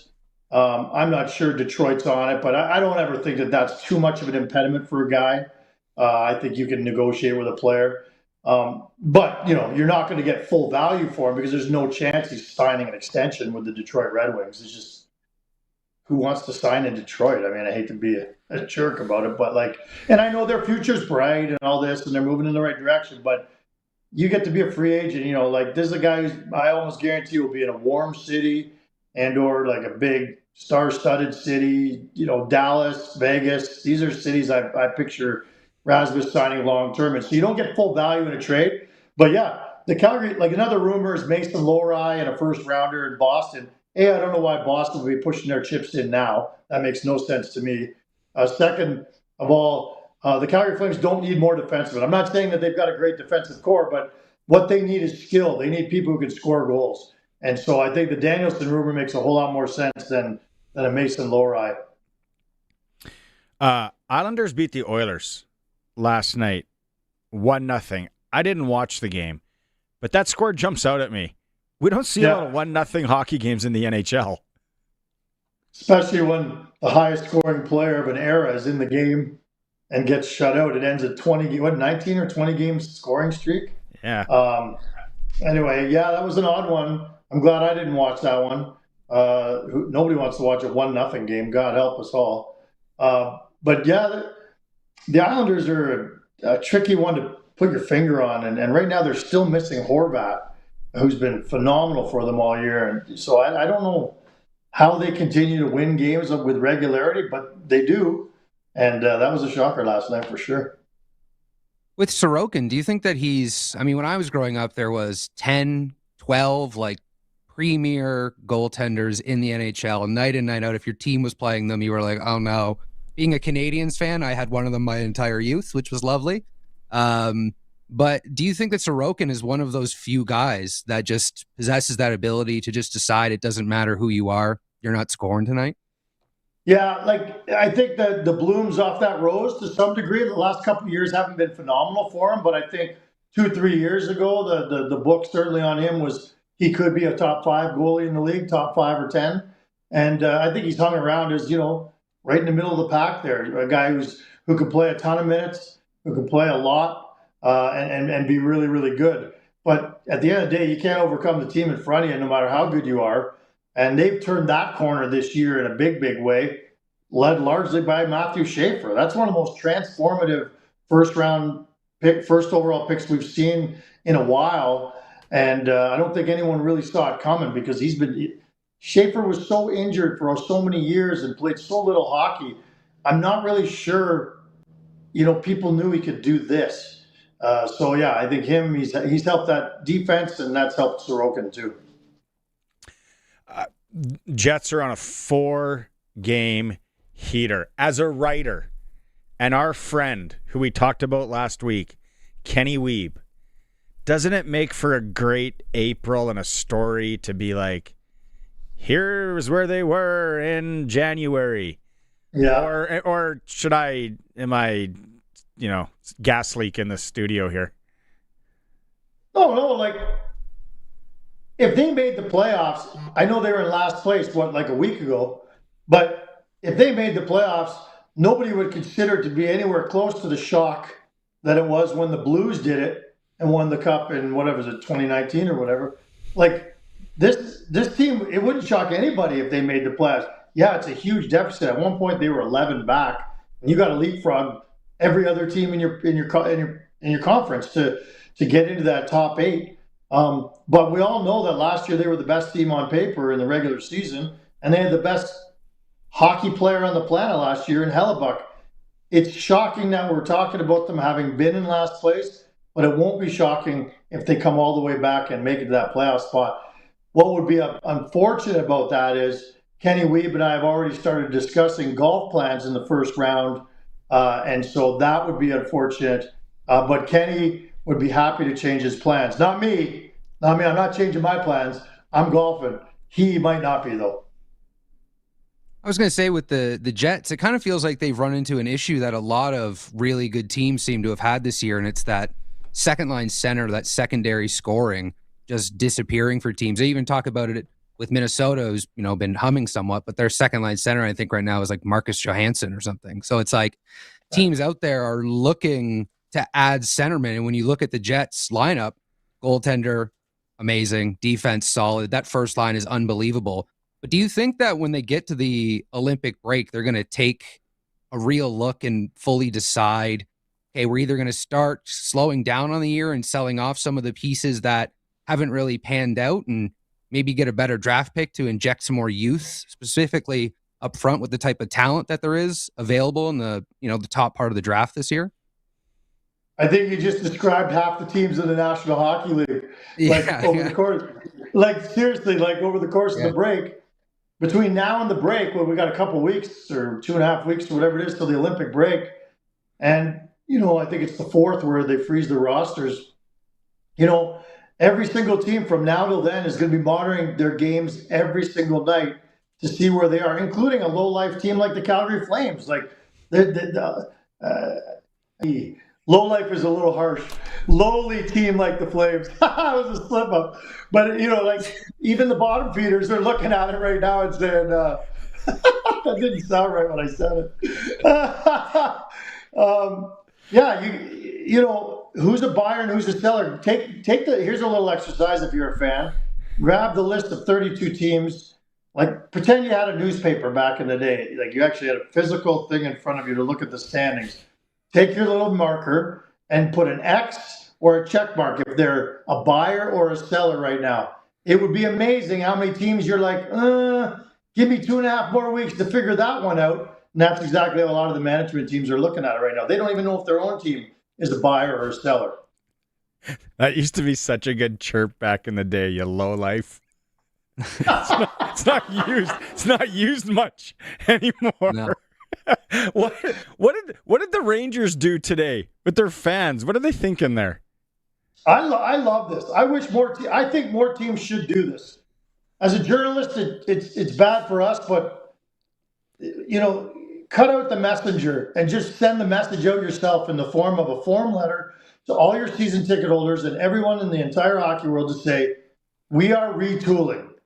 They basically announced that they're not signing Artemi Panarin and that they're going to be trading him. So suddenly there's a new name on the top of the trade list that everyone's going to add now. And that's exciting too. And also attracts a ton more buyers when you do something like that. I just think too many teams, the first thing I thought, so they sent out a press release or a message to all their season tickets holders saying that we're retooling, we're not rebuilding. We think we've got a nice core here. We're going to augment the youth movement here. We're going to say goodbye to some great players we've had in the past, and we're going to retool. This hasn't been the season we wanted. Calgary Flames should do that, in my opinion. They should send out a note the same thing. You could do it through the media if you want, but I don't even think they know exactly what their message is. My number one question when I see Craig Conroy next is I'm going to say, if you had to write that letter, what word would you use to describe what you're about to do? And you know what I think he'd say? Why would we telegraph that to everybody? And that's actually a pretty good answer. Why would teams be so open about what they're going to do next? Because the element of surprise can also help a team when they're trying to build or make trades and moves. I don't know. Anyway, I love what the Rangers did. They did it about, 5 years ago and telegraphed that they were doing something similar. I think they're trailblazers, and I think more teams should do it. You got anything else for him, Sean? I was going to say with the Rangers, it'll be interesting to see how deep the retool is, right? Because it's an older, specifically up front, it's like an older group up front, and it feels like they all have the no moves and no trades. And I always see Trocheck up in rumors a lot, but I know he's really close with JT Miller, and they signed all those guys and they gave them all the no moves and all the no trades. And some of the pieces that maybe you'd look to move, like Brandon Schneider, I don't think and they just spent all that money last year on Gavrikov and Brogan and all those guys. So it almost feels like a year late. Like they should have done that. Like it would have been better if they were bad last year before they kind of got themselves some of those extra contracts. Oh, look, I agree. But this is all about what I think, again, the Calgary Flames, I think, are about to do, which is you got to roll with the punches, man. You can have a plan. It's, the old Mike Tyson saying, everyone's got a plan until they get punched in the mouth. The Flames have been punched in the mouth. So have the New York Rangers. Deal with it. You have to change your tack to a certain degree. And I think you got to lean into it. Like the Calgary Flames, I just wrote a column on Sportsnet about Blake Coleman. Do you trade him or not? I think he's going to tell us everything we need to know about how serious they are about rebuilding if they trade Blake Coleman. And even Blake doesn't know exactly what they're going to do. He says it's pretty murky right now. Anyway, one thing before we go. Colson, can you just put it up there? The other day we were talking about lowlifes. Me driving around in my mom's cheesy Corvette wearing a turtleneck. I actually have photos of me with my turtleneck and that cheesy white. That's an 85 Corvette. I thought I was the man. You could tell by those poses that I thought I was the bomb. That's the old LA Kings jersey when they went to the black and silver. Yeah. It matched my 11? Corvette. Is it say number 11? Yeah. Was that Bernie Nichols? I'm trying to remember what Nichols was. No, that was my jersey. That was Canadian Airlines. That was a Canadian Airlines beer league team. So remember Canadian Airlines? They don't even exist anymore, dude. And that jersey was my number 11. That was the number I always wore. So anyway, a cautionary tip. The pose we save that picture, please. Yeah. Oh, I just sent you a text message, a test, just to make sure you have my number when you're planning this golf trip. I just wanted to make sure you still have my number. You and Kenny Weeb. Okay. You're on the list, bro. You're on the list. Don't worry. And I don't know when you're on TV next, but when you're next on with Sportsnet, can you please drop a low life? Then everyone that listens to the Sports Cage will know. Oh, just do it. Okay. I'm doing the Flames game tomorrow against the Islanders. Oh, Saturday night hockey, you might get in trouble. No? Well, I like a challenge. Let's see if there could be a low life dropped in there. We'll see. I love it. Nieuwendyk had 3 cups, by the way. Yeah. 89 with I knew Calgary, it. 99 Dallas, 03 with New Jersey. Yeah. I think he's one of, there's only a couple players who have 3 Stanley Cups in 3 different cities. He's one of them. I think, actually, I think my wife is listening because she had to drop my daughter off at the rink. So this whole golf trip thing, just let's make it happen. She's always fine with me going on another golf trip. Oh, yeah. The wives are always, they love it. I just had that conversation an hour ago with my wife. Yeah. We might not talk again this weekend. Right on. Catch you later, buddy. Have a good weekend. See you, boys. See you later. See you, lowlifes. There's Eric Francis, our NHL Insiders, brought to you by Sports Select. You can make your picks online now.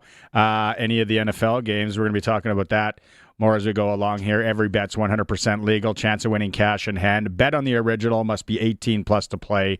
SportsSelect.com. We'll go to break here. Sean and I are going to come back. A little clutch performer. Then we're going to talk junior and NCAA hockey with advisor Darryl Wolski. It's the Sports Cage on the home of sports in Saskatchewan, 620 CKRM. Stay in the know about what's happening in Regina. Get the latest news and events delivered right to your inbox with the Regina Today newsletter.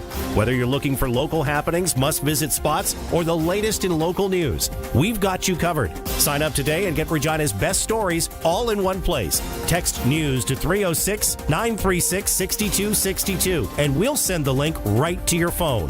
It's free, it's easy, and it's all about Regina. Sign up for the Regina Today newsletter from sasktoday.ca. Proven by countless farmers, 900 Series fence sprayers set the standard for your crops, and it's available at Nick's Service in Emerald Park. Featuring 370 horsepower, 132-foot boom, 1,580-gallon tank, smart drive 4-wheel steering, and liquid logic recirculating boom, the 900 Series fence sprayers are backed by a 3-year, 2,000-hour Gold Star warranty. Leaders drive Fendt. To learn more about making your crops successful, visit Nick's Service today, nickservice.com. What's going on in the markets? When is the right time to invest? What should you do with your money today? When Doug had questions, he talked to Brian Golly. He's always there to answer your questions, and if he's not there, he gets back to you very shortly. You never know when you got a concern. When it comes to your portfolio, sometimes waiting is torture. Don't guess with your money this RRSP season. I would definitely recommend Brian because he's done well for us. Call Brian Golly at Smart Investing Solutions, 546-2533. The Sports Cage Clutch Performer for Nick's Service in Emerald Park. Your local Massey Ferguson Challenger, Rogator, Gleaner, and Fendt dealer. Call 781-1077. First off, I don't know if you checked the Prairie Line Rentals text line. Craig from Yorkton, he storm stayed at the Atlas Hotel, so he sent us a screenshot. He's watching us on his TV. He does add 10 pounds in my football jersey here for sure. My clutch performer is simple, and I'll throw it to you, Sean, is anyone that was working outside last night and this morning in Saskatchewan, and like border to border. It was gross. The linemen, EMTs, firefighters, cops. I know I'm missing some. The guy that had to even, deliver mail and all. Thank you so much. Buy them a coffee if you get a chance. You're my clutch performer. Sean, over to you. Yeah, I got 2. One kind of sticking, easy for me to say, with the weather. The people who, after days where it's snowy and all blows around, who are taking the Heel-Toe Express around town, and they make the initial footprints in the snow that the rest of us follow. The people who sacrifice getting the snow in their shoes and the wet socks, making a trek for the rest of us to follow. And then I couldn't find the clip, but there was a game the other day with the Everett Silvertips where there was a fight around the net. And a kid, when they were getting in a fight, took the water bottle off of the goalie's net and started spraying the other guy with the water bottle. I've never seen that before, so that gets a shout out. Yeah, I can't remember his name, but I don't want to give somebody credit who didn't do it. And I tried to find it today. I think it was just on one of those like WHL like discussion pages or something on Instagram. And they were fighting and the net comes off and he reaches over and he grabs the goalie's and he starts spraying it down the guy he's fighting's jersey. And then he gets kicked out of the game. But I've never seen that before. So 10 out of 10. Oh, we got to find that video. That is, that seems like more 80s, 90s thing than to do nowadays. Did he get suspended? Do you know? Anything? I don't know. I think he was, and he scored 2 goals. It was, they were playing Moose Jaw. It was like they were out shooting them like 50-16 and beating them like 8-2 or something. And then he was just spraying guys with water bottles. It was just phenomenal. Clutch Performers brought to you by Nick's Service in Emerald Park, your local Massey Ferguson, Challenger, Rogator, Gleaner, and Fent dealer. Break, and then we come back. Darryl Wolski. We're talking junior hockey. We're talking NCAA. It is a Sports Cage, streaming through our YouTube channel at sportscage.com. Since 1949, Nelson Homes has been providing you one-stop shopping for ready-to-move homes, panelized packages, and on-site builds. Nelson Homes' team of authorized dealers all over Saskatchewan would be happy to help you turn your dream home into a reality. In the Saskatoon area, call Kurt at Canadian Timber Homes. Or call 1-800-661-6534 for more information. Nelson Homes, trusted quality and service since 1949.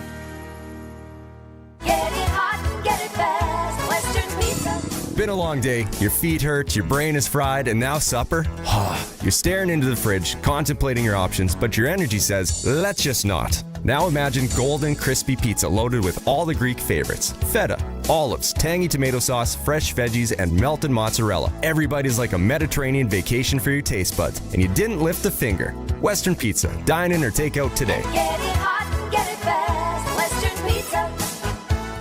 If it's happening in sports in Saskatchewan, we've got it covered on Sports Cage. Be part of the show. Call 936-6262 or toll free 1-866-767-0620. On your radio at 620 CKRM and online at sportscage.com.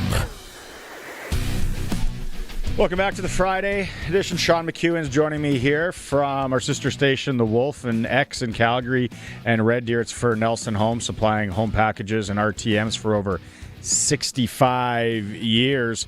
Western Pizza tonight. That's what we're getting. Why cook? Grab a wheel. It's a family board night game. Board night. That threw me for a loop.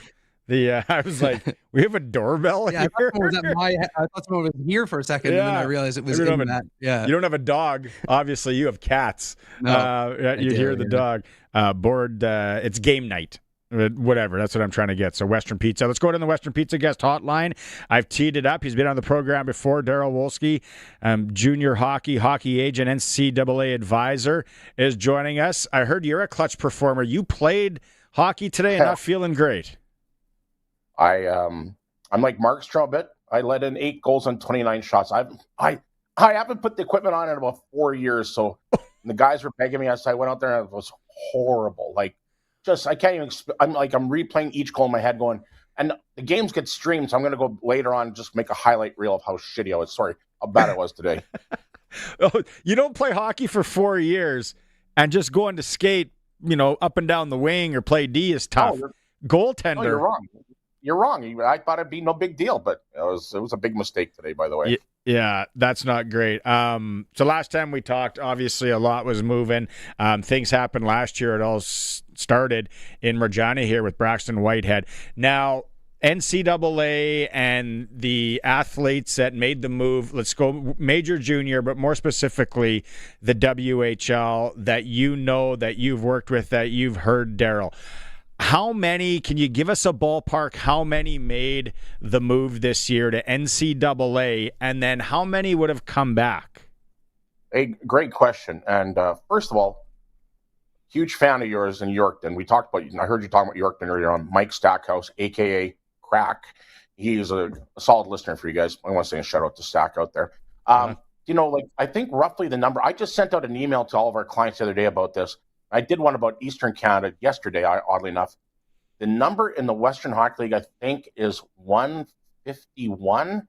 Now, there's about maybe 5 or 6 guys that couldn't handle the schooling part of it, the aspect of the school part, and they've come back to the CHL or Western Hockey League.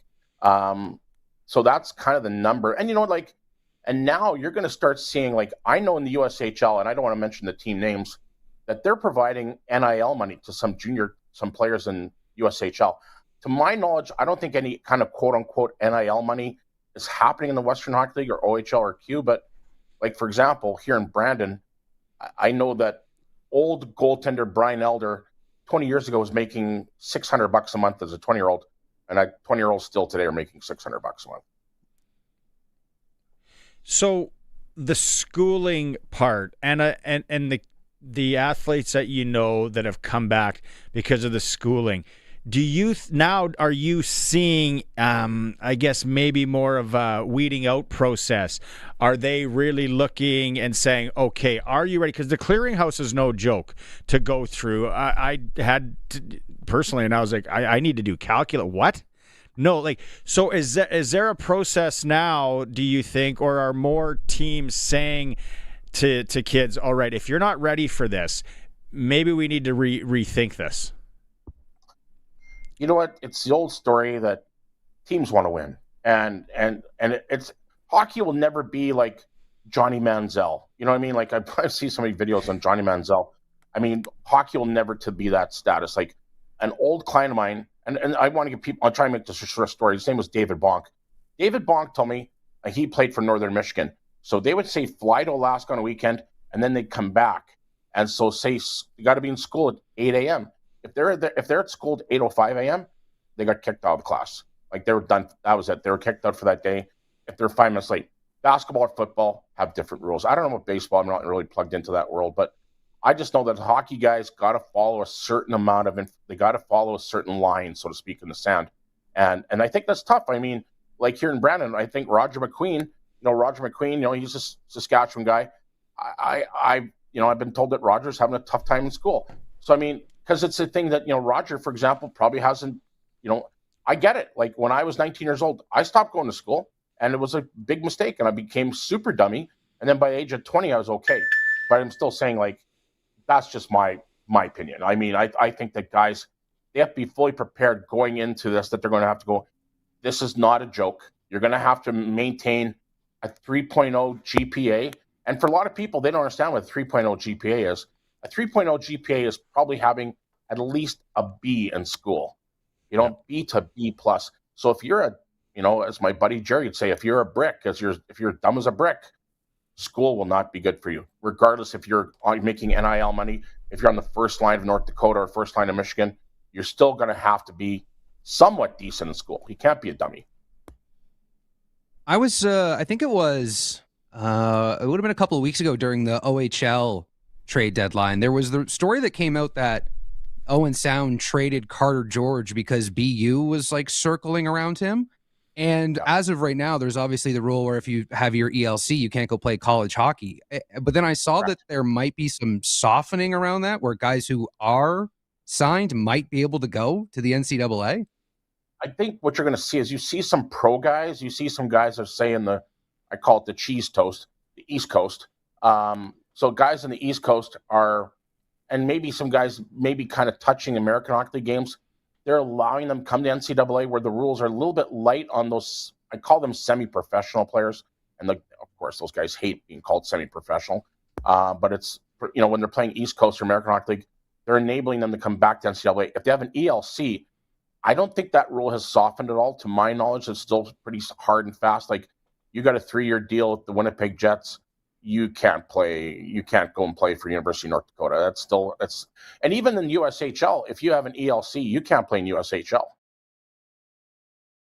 Because I was going to ask too, because obviously when the being able to go back and forth, the rules changed around it. There was concerns, at least people had initially with the CHL about people leaving and whatever, right? But have you heard there being more concerns from Americans in the American hockey world because, you got guys like Holbert and Kamloops who very clearly could have played in the USHL and been a star there instead of going to college right away, who's come and played in Kamloops. And then I was even looking today at the University of Nebraska Omaha's NCAA team. They have 20 Canadian players and 3 Americans on their team. I think that UNO went and cherry-picked every player from U of A. That's another thing that's going on that wasn't able to do before. Like, not that anybody's going to, sorry, U of R, I beat up U of R on your show all the time, and I'll beat up U of M too. But, places like Trinity, McEwan, U of R, U of M, there's no NCAA team going to go cherry pick any of those guys, but they're going to go cherry pick really good youth sports players in Alberta. They're going to go U of A, which UNO has done, or Mount Royal, or UFC, or UBC, and U of S. Those are programs But like Bert Gilling, for example, Mount Royal, he's like Bert said before, when the rules were where they were 3 years ago, he said to recruit players in youth sports was very difficult. He says now, you can imagine it's even more difficult for those youth sports guys. I want to. It's funny because the entry level contract and what you guys are talking about. I heard the other day, and I can't remember what show it was on, where they're starting to explore it with basketball, and these guys that are overplaying in Europe in these semi-pro basketball leagues, and then now the big basketball schools are bringing them, and then there's an uproar there, and I'm like, well, this is kind of the whole thing that hockey was going to deal with as well. But the question I have, and what I saw, and I was talking to Dale Durkach last week, I think, on the show around the WHL trade deadline. And I said, Dale, am I crazy? Or is this whole WHL to NCAA, are we going to start to see a movement where it is the older kids? It's the 19, the 20 that's going to be 21. Because, Darryl, you've seen it. Sean, you've seen it as well. Anyone that's played hockey and junior hockey, and you're at 16, 17, you're 18 to 24 is a jump. Like the 24-year-old is a man. Are we going to start seeing maybe older, they're going to sit out, or they're going to play out a little more of their WHL days? I think you're going to see other changes too. One thing that was brought up, I seen on an NCAA email that I wasn't supposed to see, but I did see it, was one thing has been, like, people don't understand that the transfer portal too is another really confusing thing. And I live this world, from 7 a.m. to like midnight every day.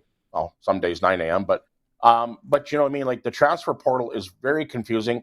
And so now what's being put into place, and this transfer portal rule is not mainly geared towards hockey, even though some guys will bounce around from team to team, but it's really bad in football. So like 1 year, hey, let's go play at Indiana. 1 year, let's go play at TCU. 1 year, let's go play we'll go to the highest bidder. So what the proposed plan now for the transfer portal is, you get to go in the transfer portal once, and it's a one and done. And so if you've played, say, 3 years for North Dakota, you don't like the coaches, you don't like the coach in North Dakota, you want to go somewhere where you're going to play more time. Okay, well, you can go to Minnesota Duluth for your fourth year. But now, I don't remember the exact stats on that Diego Pavia, but hasn't he played 7 years of college football? Like, I don't even know how that's able to beat Pavia. And I think he's still got a year of eligibility. So, I mean, there's so many things. Like, one coach summed it up best, and he was from Ohio. He says, we learn about the rule changes on social media, because the coaches themselves, they don't know the rules changes. I don't know the rule changes. Sometimes I got to find out about on LinkedIn or Twitter, because the change of the rules and the eligibility changes on a daily basis. Do you think, too, some of the decisions around guys going to play college hockey might, like the two examples that I think of, you mentioned Roger McEwan, but then Caden Lindstrom, is guys who had dealt with, back issues, and then going into these schools with the campuses and the facilities and things that they have and the money that they have access to. Do you think you could see NHL teams who maybe have players who have that sort of, lingering injury history, wanting to have them in a league where they play less games and there is a little bit more maybe availability to them, to their prospects, if they're an American-based franchise? Like, you can just swing by the University of Michigan and check in on Caden as opposed to having to make a trip to Medicine Hat? Yeah, I think that I remember Andy Murray, a great coach in NHL, and he finished his career off in Western Michigan. I remember Andy saying that NHL teams really didn't have a huge say in if they went to junior or college. Now, once again, Andy's back the pre-NIL era, and not that NIL is a big deal. Like, I keep going back to NIL. It's not really a big deal. Like I mean, of course, you got the Gab McKenna's making $700,000 in Penn State, and I don't know what McQueen's making, by the way. I've heard numbers of 80,000, but still, we're not talking about like that Underwood guy who's a quarterback for Michigan making $11 million. But going back to your question, I don't think the NHL teams have a lot to say. Hey, should you be playing for the Regina Pats or should you be playing for University of Maine? I think the NHL teams in the day want the best development. Now, is the best development playing a 33, 34, 35 game schedule or playing a 70 game schedule? It's really hard to say. Like, I always tell players, you're better have to play games than practice, and especially when you're a young developing guy. Now, if you're a guy like McKenna, obviously he's going to be a top 3 draft pick or top 2 draft pick, whatever it is. He doesn't really have to worry about practicing, but other guys that aren't on his level, which is 99.99% of the world, they have to worry about playing games. Okay, Darryl, we're up against the clock here, but we'll have to get you on here in the coming weeks. Go find an ice bath or a hot tub and get your stuff all figured out there. Get back on it. Maybe go weeks without playing, not years. How about that? Hey, by the way, my buddy Jody Belos from Calgary says that Eric Francis played in the CFL. What? Is that true? He kicked. It's a whole story. We've talked about it a number of times. He went to training camp here because he was a soccer guy, and he snuck into the Hamilton Tiger Cats, and he wanted to write about it. It's actually a really cool story. Darryl, thanks for doing this. Appreciate you. Thanks again. Right on. There he is. Advisor Darryl Wolski. Join us here in the cage. We're going to go to a quick break, and we'll come back with the ticker. It's the Sports Cage. Looking for the best gear at the best price? Extreme Hockey and Sport just raised the bar. Now, with a price match guarantee, find the same product anywhere else, show the price, and they'll match it. The gear you need, the service you trust, and the price you want. Why settle for anything less? Get the local loyalty and the price match guarantee only at Extreme Hockey. Any budget, expert fit. Your local sit and fit hockey shop. Extreme Hockey and Sport, 1425 McIntyre Street, Regina's hockey shop. New year, same old basement? Fries Tallman Lumber has everything you need to transform that space from storage to stunning. Framing lumber, insulation, drywall, interior doors, molding, and ceiling tiles. All the materials to turn your basement into something you'll actually use. Start the year by building it right with help from the pros who know interiors. And they'll deliver it if you live in Regina, Fort Capel, or anywhere in southern Saskatchewan. Visit FriesTallman.com. Fries Tallman. Let's get you building. Out here, business still begins with a conversation, a handshake, a look in the eye, a moment that can change everything. At Canada's Farm Show, Regina, Saskatchewan, presented by Bungie, those moments turn into partnerships that last season after season. Meet the producers planning their next harvest and the companies ready to help them grow. March 17th to 19th at Real District in Regina. Canada's Farm Show, where big deals grow. Visit Canada's Farm Show, reginask.ca today. It's time for the Sports Ticker, brought to you by Extreme Hockey and Sport, Regina's locally owned one-stop hockey shop. Now with a price match guarantee. 1425 McIntyre Street. Sounds like all games are going the SJ. Melfort's at Estevan, Weyburn and Melville, Nipawin hosting Yorkton, Battleford traveling to Warman, and Kindersley's in Larange. Western Hockey League, Swift Current, Saskatchewan teams at the Blades, Prince Albert's in Lethbridge, and Moose Jaw continues their U.S. swing in Seattle. Prairie Junior Hockey League, Regina Capitals hosting the Pilot Butte Storm. Assiniboia is in Moosomin at 8 p.m. Canada West Curling Championships ongoing in Edmonton. University of Regina Cougar women's team skipped by Chloe Johnston. And the men, Carter Williamson, playing tonight again. All the details will be at sportscage.com. That's for the local hockey shop in Regina and Moose Jaw. Home of the price match guarantee. Extreme Hockey and Sport. If you're into local and you want to shop local, they support local Extreme Hockey and Sport. All right, an hour in the books. We're going to the last one. Sean McEwan. How was the test run? I think it went okay. I had some of my dorky NCAA questions that I wanted to ask, so I'm glad I got to ask those because that's the stuff I read about all the time. Let's do this again. Thanks for doing this. Yeah, sure. Anytime. You hear him on the Wolf. If you're in the Calgary and Red Deer area, you hear him on X. Sean McEwan was joining us. One more hour left. We're going to come back. We are going to hear from Theron Fleury. It's a Sports Cage, streaming at sportscage.com. We are 620 CKRM Regina, a Harvard media station.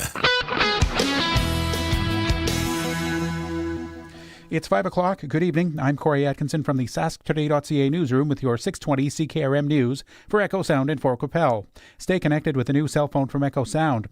Call 306-332-6711. And brought to you by the Capital Automotive Group. Capital's 100K giveaway is back. See capital100k.ca for more information. Saskatchewan RCMP say today's winter storm is creating fast-changing road conditions, forcing drivers to check updates repeatedly before traveling. During a briefing, RCMP media spokesperson Mandy Meyer said strong winds and blowing snow are reducing visibility across southern Saskatchewan, with gusts nearing 100 kilometers an hour at times. On Highway 46 southwest of Balgony, that remained a key concern after a multi-vehicle pileup, though police have no confirmed injury information, and the highway just reopened a few hours ago. Between Thursday evening and mid-morning today, RCMP responded to 44 collisions or rollovers and 28 traffic hazards. Saskatchewan farmers are welcoming a new trade deal with China that will reopen an important market for Canadian canola producers. The agreement follows meetings in China involving Prime Minister Mark Carney and Premier Scott Moe. Under the deal, China would lower tariffs on Canadian canola seed to 15% by March 1st. Industry groups say the move brings relief after months of uncertainty. While tariffs on refined canola oil remain, provincial leaders call the agreement a positive step towards restoring trade volumes and strengthening export opportunities. Bill Perbilski with the Agricultural Producers Association of Saskatchewan says the deal should help bump up crop prices.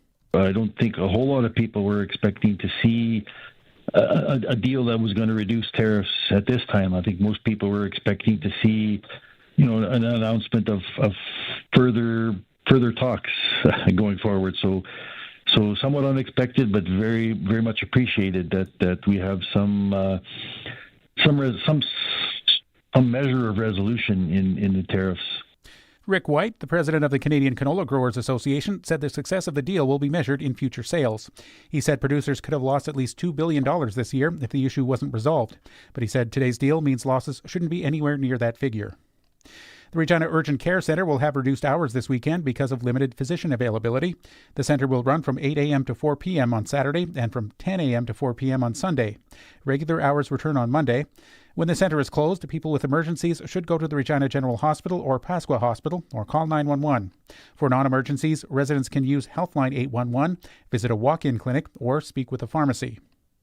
And Regina's tourism sector delivered strong results in 2025, generating an estimated $135 million in economic impact, according to Tourism Regina. The increase came from hosting major events, conventions, and trade shows with help from provincial and private partners.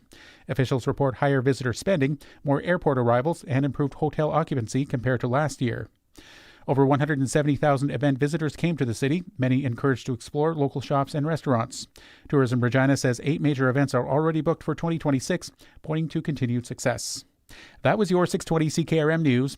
Read more stories from around your community and around the province at sasktoday.ca and 620ckrm.com. Your weather is next. Capital's 100K giveaway is back for 2026. The Capital Automotive Group is giving away $100,000 in cash and prizes with no strings attached. We're proud to be part of communities across Western Canada, and we know it's those communities that allow us to exist. So every once in a while, once a year to be exact, we're going to say thanks by giving away $100,000 in cash and prizes. To learn more and enter to win, check out capital100k.ca. Capital's 100K giveaway. Do not miss it. Ever feel like managing your phone, internet, and streaming is like an old ski game? Zigzagging trees, dodging yetis, just trying to level up without wiping out your wallet? Good news! At Echo Sound, your SaskTel authorized dealer, you can glide through it all. New phone? Level up.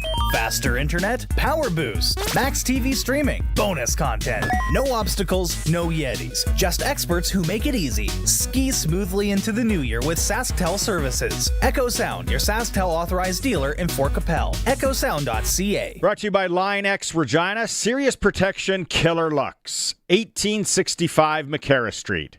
I guess we could say if it wasn't for the peaks today, we would be calling that a strong wind, but relatively lighter. And then it drops off most of the way, actually, tomorrow morning before picking right back up later day. By afternoon, winds are back into the south, 25 to 40, but as they shift, they become, for at least a little while, calm. Right back to gusts to around 80 Saturday night. We'll bring in some snow, too, some accumulating snow, 2 to 4 centimeters possible through the night, a little bit more through the day on Sunday. And windy conditions mean blowing snow. Accumulation, certainly possibility. When I say 3 to 6 centimeters and the winds are gusting 80 kilometers per hour, we're not going to see a nice smooth surface of 4 centimeters. We're going to see a couple here, 10 there, drifting and significantly reduced visibility. So while there is some improvement tomorrow, overall the next couple of days are still going to be very difficult for travel because of those winds, which do finally ease up Sunday night into Monday. In fact, Monday looking pretty nice, mostly sunny sky, minus 15 at the high, and some light snow sets up on Tuesday. This is going to again produce some accumulation for Tuesday night into Wednesday, the high at minus 10.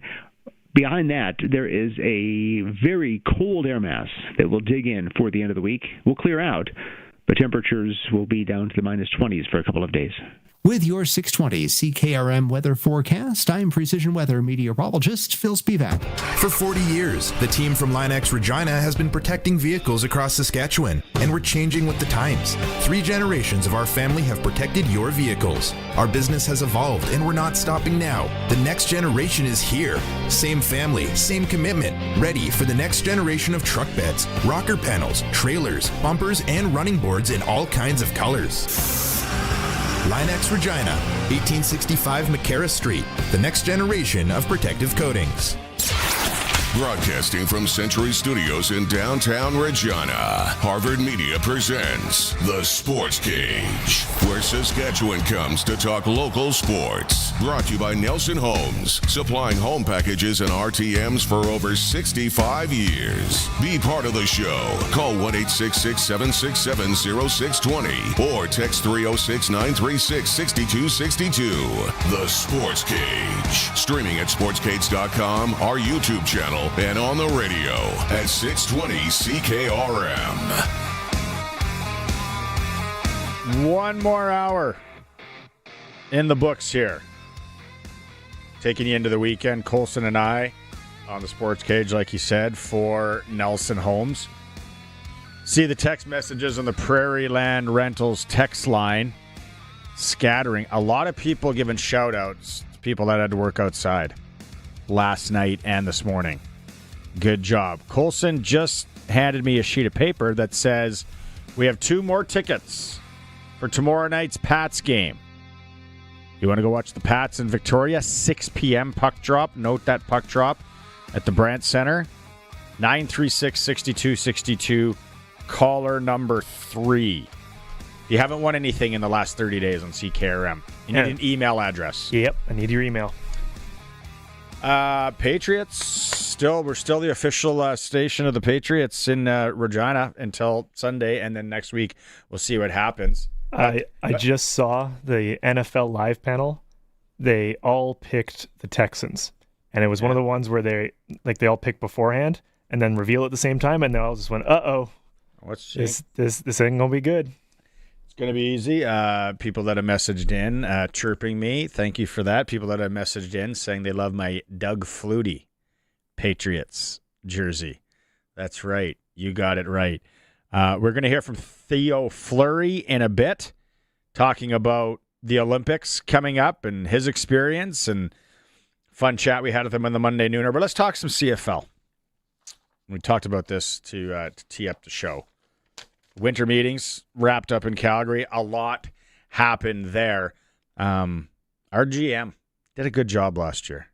Did an outstanding job. Can't see it being easy. We want to run it back. There's some juggling going on with signing players. Here was J.O. on, does the approach to re-signing players change after winning the Grey Cup? Just for the fact, we had a long, a lot of all-star players, a lot of players that played well, which led to the success of our team. So, anytime that happens, it becomes difficult to get all your guys back. And so, I don't think that the job changes. I just think that expectations are a little bit higher, which is understandable. I mean, we just came off a great season and won a championship, so you're going to deal with that. And so it's really just our job to kind of manage through that, try to navigate which guys to bring back and who we can offer and how much we can offer. Because I said before, when you have success and you have players that have done a really nice job for you, that they're going to ask for pay raises and just part of the job. We have constant conversations probably on a daily basis of what we're doing with the roster and where we're seeing guys fit in. So doesn't really change. It's just different numbers and more of managing the pieces. That would make a lot of sense. Again, I think it's a very difficult position to be in. Not only you're juggling budgets and salary caps and how much do you want to go over and how much do you want to push it? You're also dealing with players that want to get paid for sure. And we think it. I think we'd love to think it that Sasky is a destination, great facility, the best fans. Manitoba, I know that you want to debate that. We can. But it's a spot to play. Quarterback position, we have Trevor Harris locked up. Got our boy Tommy Stevens locked up. I think a lot of us are curious now on, is Jake Maier coming back? What's up with Cone? We don't know. O'Day answered the question on the backup quarterback position. Yeah, fair question. I'd say it's a good question to ask, and I think it's more comes down to a little bit with what Jake wants to do. Is he comfortable, coming back, being in the same situation he was before? And that's probably a question to ask him, because his thought process is, do I come back and kind of be put in the same position, or do I have an opportunity to go somewhere else where I feel like I might be able to start or play more this season? So those are conversations we're having with those guys. As far as Jack, we'd love to have him back too. I think he's in a situation where, he wants to grow from where he was the last 2 seasons. So, he wants to have an opportunity to be the number 2. So those are conversations we have. I think some of it comes down to Jake, and then from there, conversations with Jack, because he's looking for an opportunity to be a number 2, and Jake's looking for an opportunity to try to play. So it's a good question. They'll be ironed out shortly. We've had conversations with both of them, and so it's it's an ongoing discussion with those guys. Obviously, we're not in free agency yet, but we have a plan in place. That makes it interesting. It makes me think. When he says you have to ask Jake. We had Jake in the studio.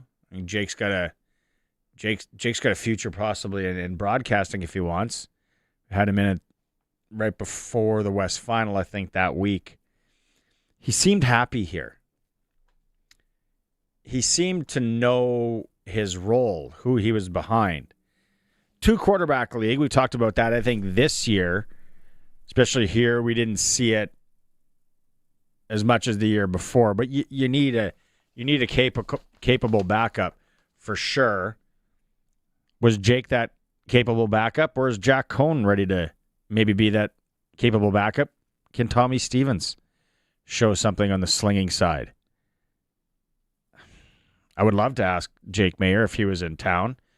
He's down in Phoenix, Arizona. If you follow him on social media, he's doing a lot of training of young quarterbacks. So that'll be interesting. I don't know if there's another better spot though for him to go. We don't know everything that's going on in the league, all that, but just thinking out loud, like this would have to be the spot. He's not going to go be a starter anywhere. Trevor's not going to play every game. Probably going to be times that he can go in. So aren't the Riders the best fit? And then Cash comes into it, and there's a lot there. The only thing I could think of is like what happens with Ottawa and Toronto. Does Ottawa stick with Drew Brown? Do they try and snake Chad Kelly away from Toronto? If both those teams stick with their quarterbacks, then this is definitely the best spot for him. If they start doing some switching back and forth over there, then there might be an opportunity for him there. That's just off the top of my head, because I think everywhere else they've got their quarterback locked down. The only thing on that front is when they were talking at the winter meetings today, they said Chad Kelly, the Argos and Clemens was there. They said Chad Kelly is their guy. He's their starting quarterback. Exactly. Do you want to go to that dysfunction? And I know they got Huff in there now, and Jim Barker's going there now, but it seems a little dysfunctional. Do you want that when you can come back to Sasky, know the lay of the land, know who you're playing behind, coaching staff on the offensive side, basically all the same. You got Trevor there as well. I think that weighs into it. Even if it was a few more loonies, I think Sasky's a strong play.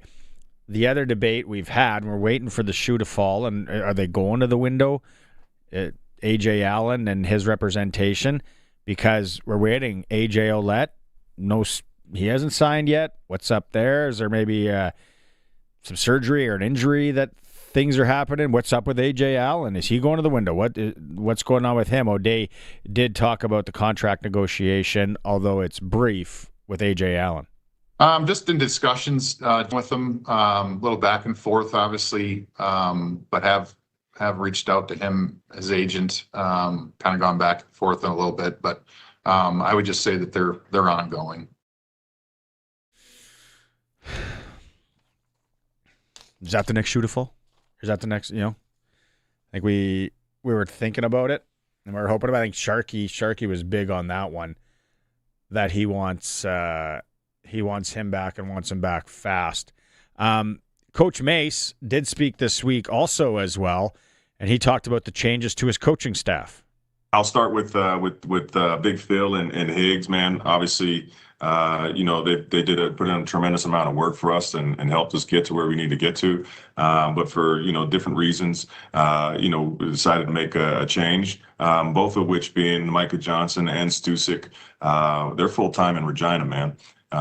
Incredibly important. Half of our staff lives full time in Regina. So, the amount of work that we can get done together is extremely important. Both of those guys, what green and white means to them, you can't get that out of a lot of people. Super important for myself and for, I think, a lot of people in the building. So, unfortunately, for the Rams, they lost another coach, but shoot, they've still been rolling, man. They didn't need Donnelly, so now maybe they don't need Stusik. I don't know, but extremely happy to onboard those two coaches, and they've already been in the office working away, man. So incredible additions in my opinion and view. Gotta love it. We talked about Jeff Stusik, has been around football in and around Regina for a long time, so good to see him part of the fold. More Rider stuff coming up next week, of course, through the winter meetings. Before we get to Theo Fleury, then we're going to have Arash Madani in a bit here as well. It's time for Sprinkle of the Day. And it's 4 games. We're going NFL. It starts tomorrow.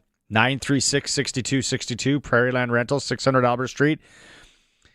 I know a few of you like to message in yours. I think it's yesterday or was it today that James sent in the ties he's taking. Also, Claude sent in a couple of the picks that he has. Now, the first one, sportselect.com. So I talk about this. If you don't know this, the little S on all the sportselect.com of all the games, when it has the little S, that means you can play it on its own.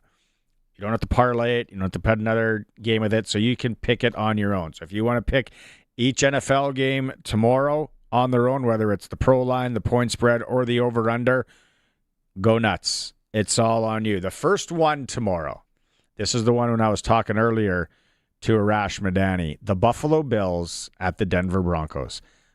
Josh Allen, yes, X Factor. Unreal what he can do. But Denver had the week off. Denver's got that D, and then this line moved from somehow Buffalo being a half-point favorite to now Denver -1.5. The pro line numbers, 260 for Buffalo, 220 for Denver. If you're taking the win, you got to win by more than 3, so you could take the tie at 295. This one all day long. And I'll write my column on Monday. If I'm wrong, I'll eat it for sure. Denver covering -1.5. The other game tomorrow, and I get the heebie-jeebies on this one. I don't even know if I want to play it, to be honest with you. San Fran at Seattle. San Fran banged up, patchwork team for the most part, but you got Purdy and you got Shanahan and how they looked in Philly last week. McCaffrey. But Seattle's good. And Seattle's a lot of experts picked to go to the Super Bowl. Seattle's 7 points, the 7-point favorite if you want to play the point spread.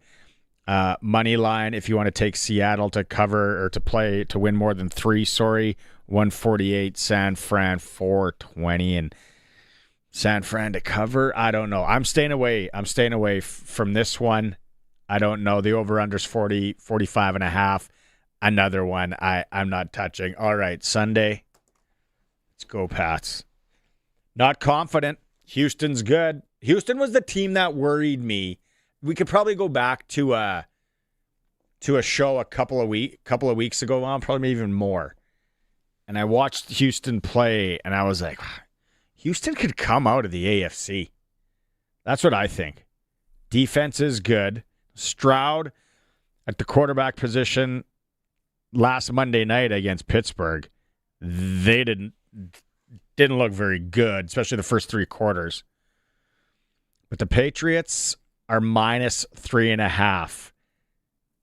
The pro line Patriots, so if they'd have to win by 4 there as well, 185. So it's the same thing. You might as well take them on the spread or take them on the pro line, 185 on both. The tie, if you think it's going to be a 3-point game or under, 320. That looks inviting to me, but I got to roll. Pats. I'm going Pats to cover the 3.5. The over-under's 40.5 after watching Houston last week. I don't know. And their defense, I might stay away from that. If anything, I would lean to the under. Then the last game, Rams, Chicago Bears. If you're watching the stream, the weather in Chicago, was that yesterday? Snowing. It looked like Saskatchewan last night. Snowing sideways. It's going to be cold.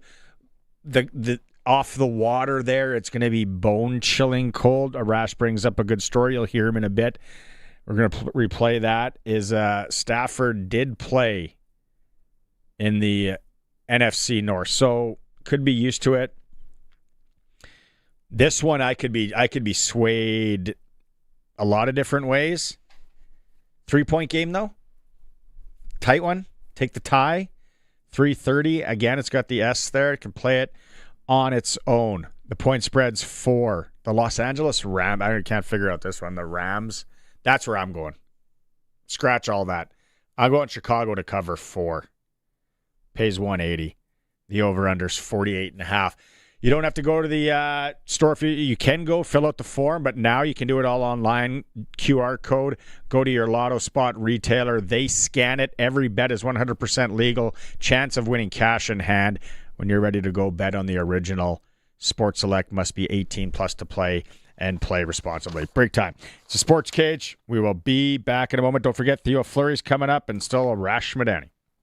If your garage door is running a little rough, you don't need to be talked into something that you don't need. Sir, what you need is the new gigantic-esque, voluminous, astronomical, ginormous, gargantuan, exquisite air garage. Just call Busy Bee Doors, the local experts who have been in business for many, many doors. They can fix or replace any commercial or garage door. Wait.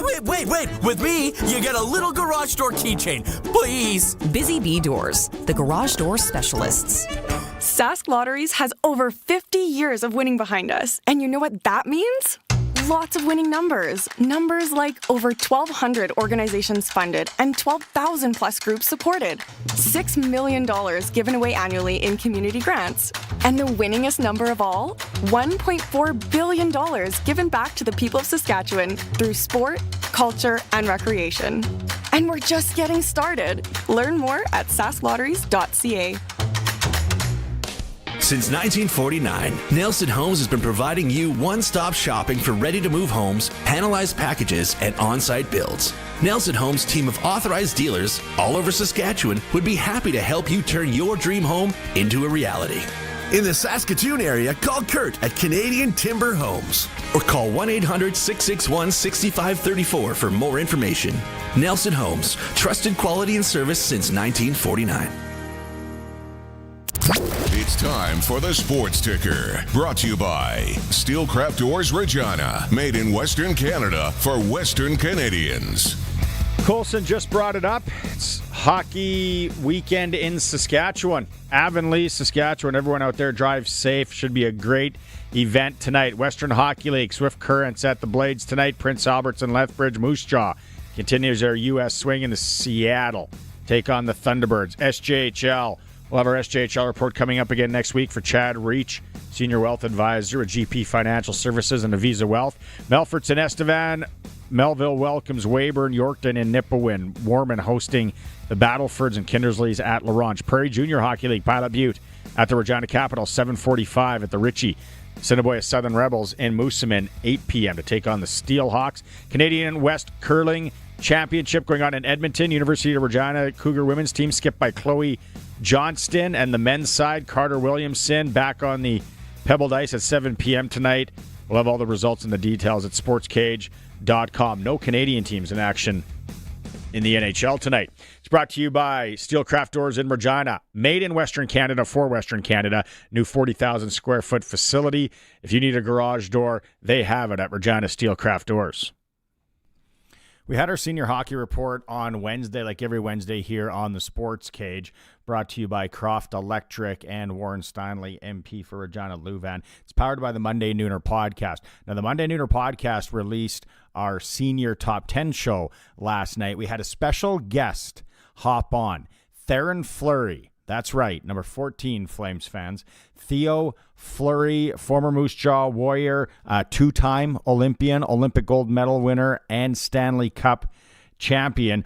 If you haven't heard, Theo is going to be coaching the Round Lake Bears, playing out of the Ochapowace First Nation. Round Lake making another run at things in a roster. Looks pretty good from what I see and what I know.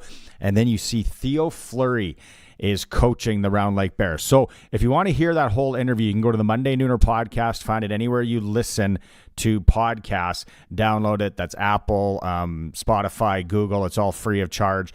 Senior Hockey Top 10 with an interview of Theo Fleury. So while we had him on, I thought, well, I got to ask Theo about what he thinks about the Olympics coming up. He played in Nagano, where unfortunately, Canada didn't even medal. You remember the shootout. He's going to talk about that here in a moment. And then he won gold medal in Salt Lake City. So I thought it'd be interesting to play some of that interview last night with Theo Fleury from the Monday Nooner Podcast. Can I ask you what you think about the Olympics coming up? First off, the rink and how funny that's been. And then what do you think about Canada's team? Yeah. Well, it blows my mind that the rink's not ready, you know. It's like the premier event at the Olympics. Like, I know the final game when we played against the Americans in Salt Lake, 80 million people worldwide watched that game, right? So I blows my mind that the rink is, kind of in shambles still. But it doesn't matter whether it's 200 by 85 or 200 by 100 or 185 by 85. You're still going to probably see the best hockey that's been played for a very, very, very long time. And it'll be interesting to see who ends up winning that gold medal because, in a one-game showdown, anything can happen. And we saw it in 98. We didn't lose we didn't lose a game and we finished, we didn't lose a game till the last one. And we finished fourth at the Olympics. And, we lost in an individual skills competition, which was a joke. Sudden death means, get the swords out, get the shields out, and let's play this out. But obviously Canada has to be the favorite, as they always are. It'll be great to watch how they sort of gel and develop and whatnot. And any omissions on the team? Well, you could put two teams from Canada and they both do well. So, unfortunately somebody's got to get left off the team. You can only bring 23 guys to the Olympics. So, in both Olympics I played, I was like on the fourth line. I had my pom-poms out and I was cheering on the guys and playing 4 minutes a period. And, it it was amazing to be a part of it, even though, I wasn't playing a lot, Theo did play, like I said, in 2. We had the Nagano. Some of you might even be too young. I know Colson across the room here was too young. He won't remember that. He wasn't even born yet. A shootout with the Czechs. Theo shot in that shootout. And then the next day, they played the bronze medal game against Finland and lost 3-2. We were so pumped. Gretzky on the team, Messier, and we expected gold, let alone not to medal. General manager was Bobby Clark. I remember that. Eric Lindros was so good. Steve Yzerman, Ray Bork, and played at the Big Hat in Nagano, Japan. Yeah, going back there. And then, of course, they won it in Salt Lake City, rebounded, and Theo was part of that. If you want to listen to that whole interview, Theo talks senior hockey, coaching the Round Lake Bears, coming up here, Senior A Provincials. Again, it's at the Monday Nooner podcast, wherever you listen to podcasts. The Sports Cage. We're streaming through our YouTube channel at sportscage.com, and we're on 620 CKRM. Since 1949, Nelson Homes has been providing you one-stop shopping for ready-to-move homes, panelized packages, and on-site builds. Nelson Homes' team of authorized dealers all over Saskatchewan would be happy to help you turn your dream home into a reality. In the Saskatoon area, call Kurt at Canadian Timber Homes. Or call 1-800-661-6534 for more information. Nelson Homes, trusted quality and service since 1949.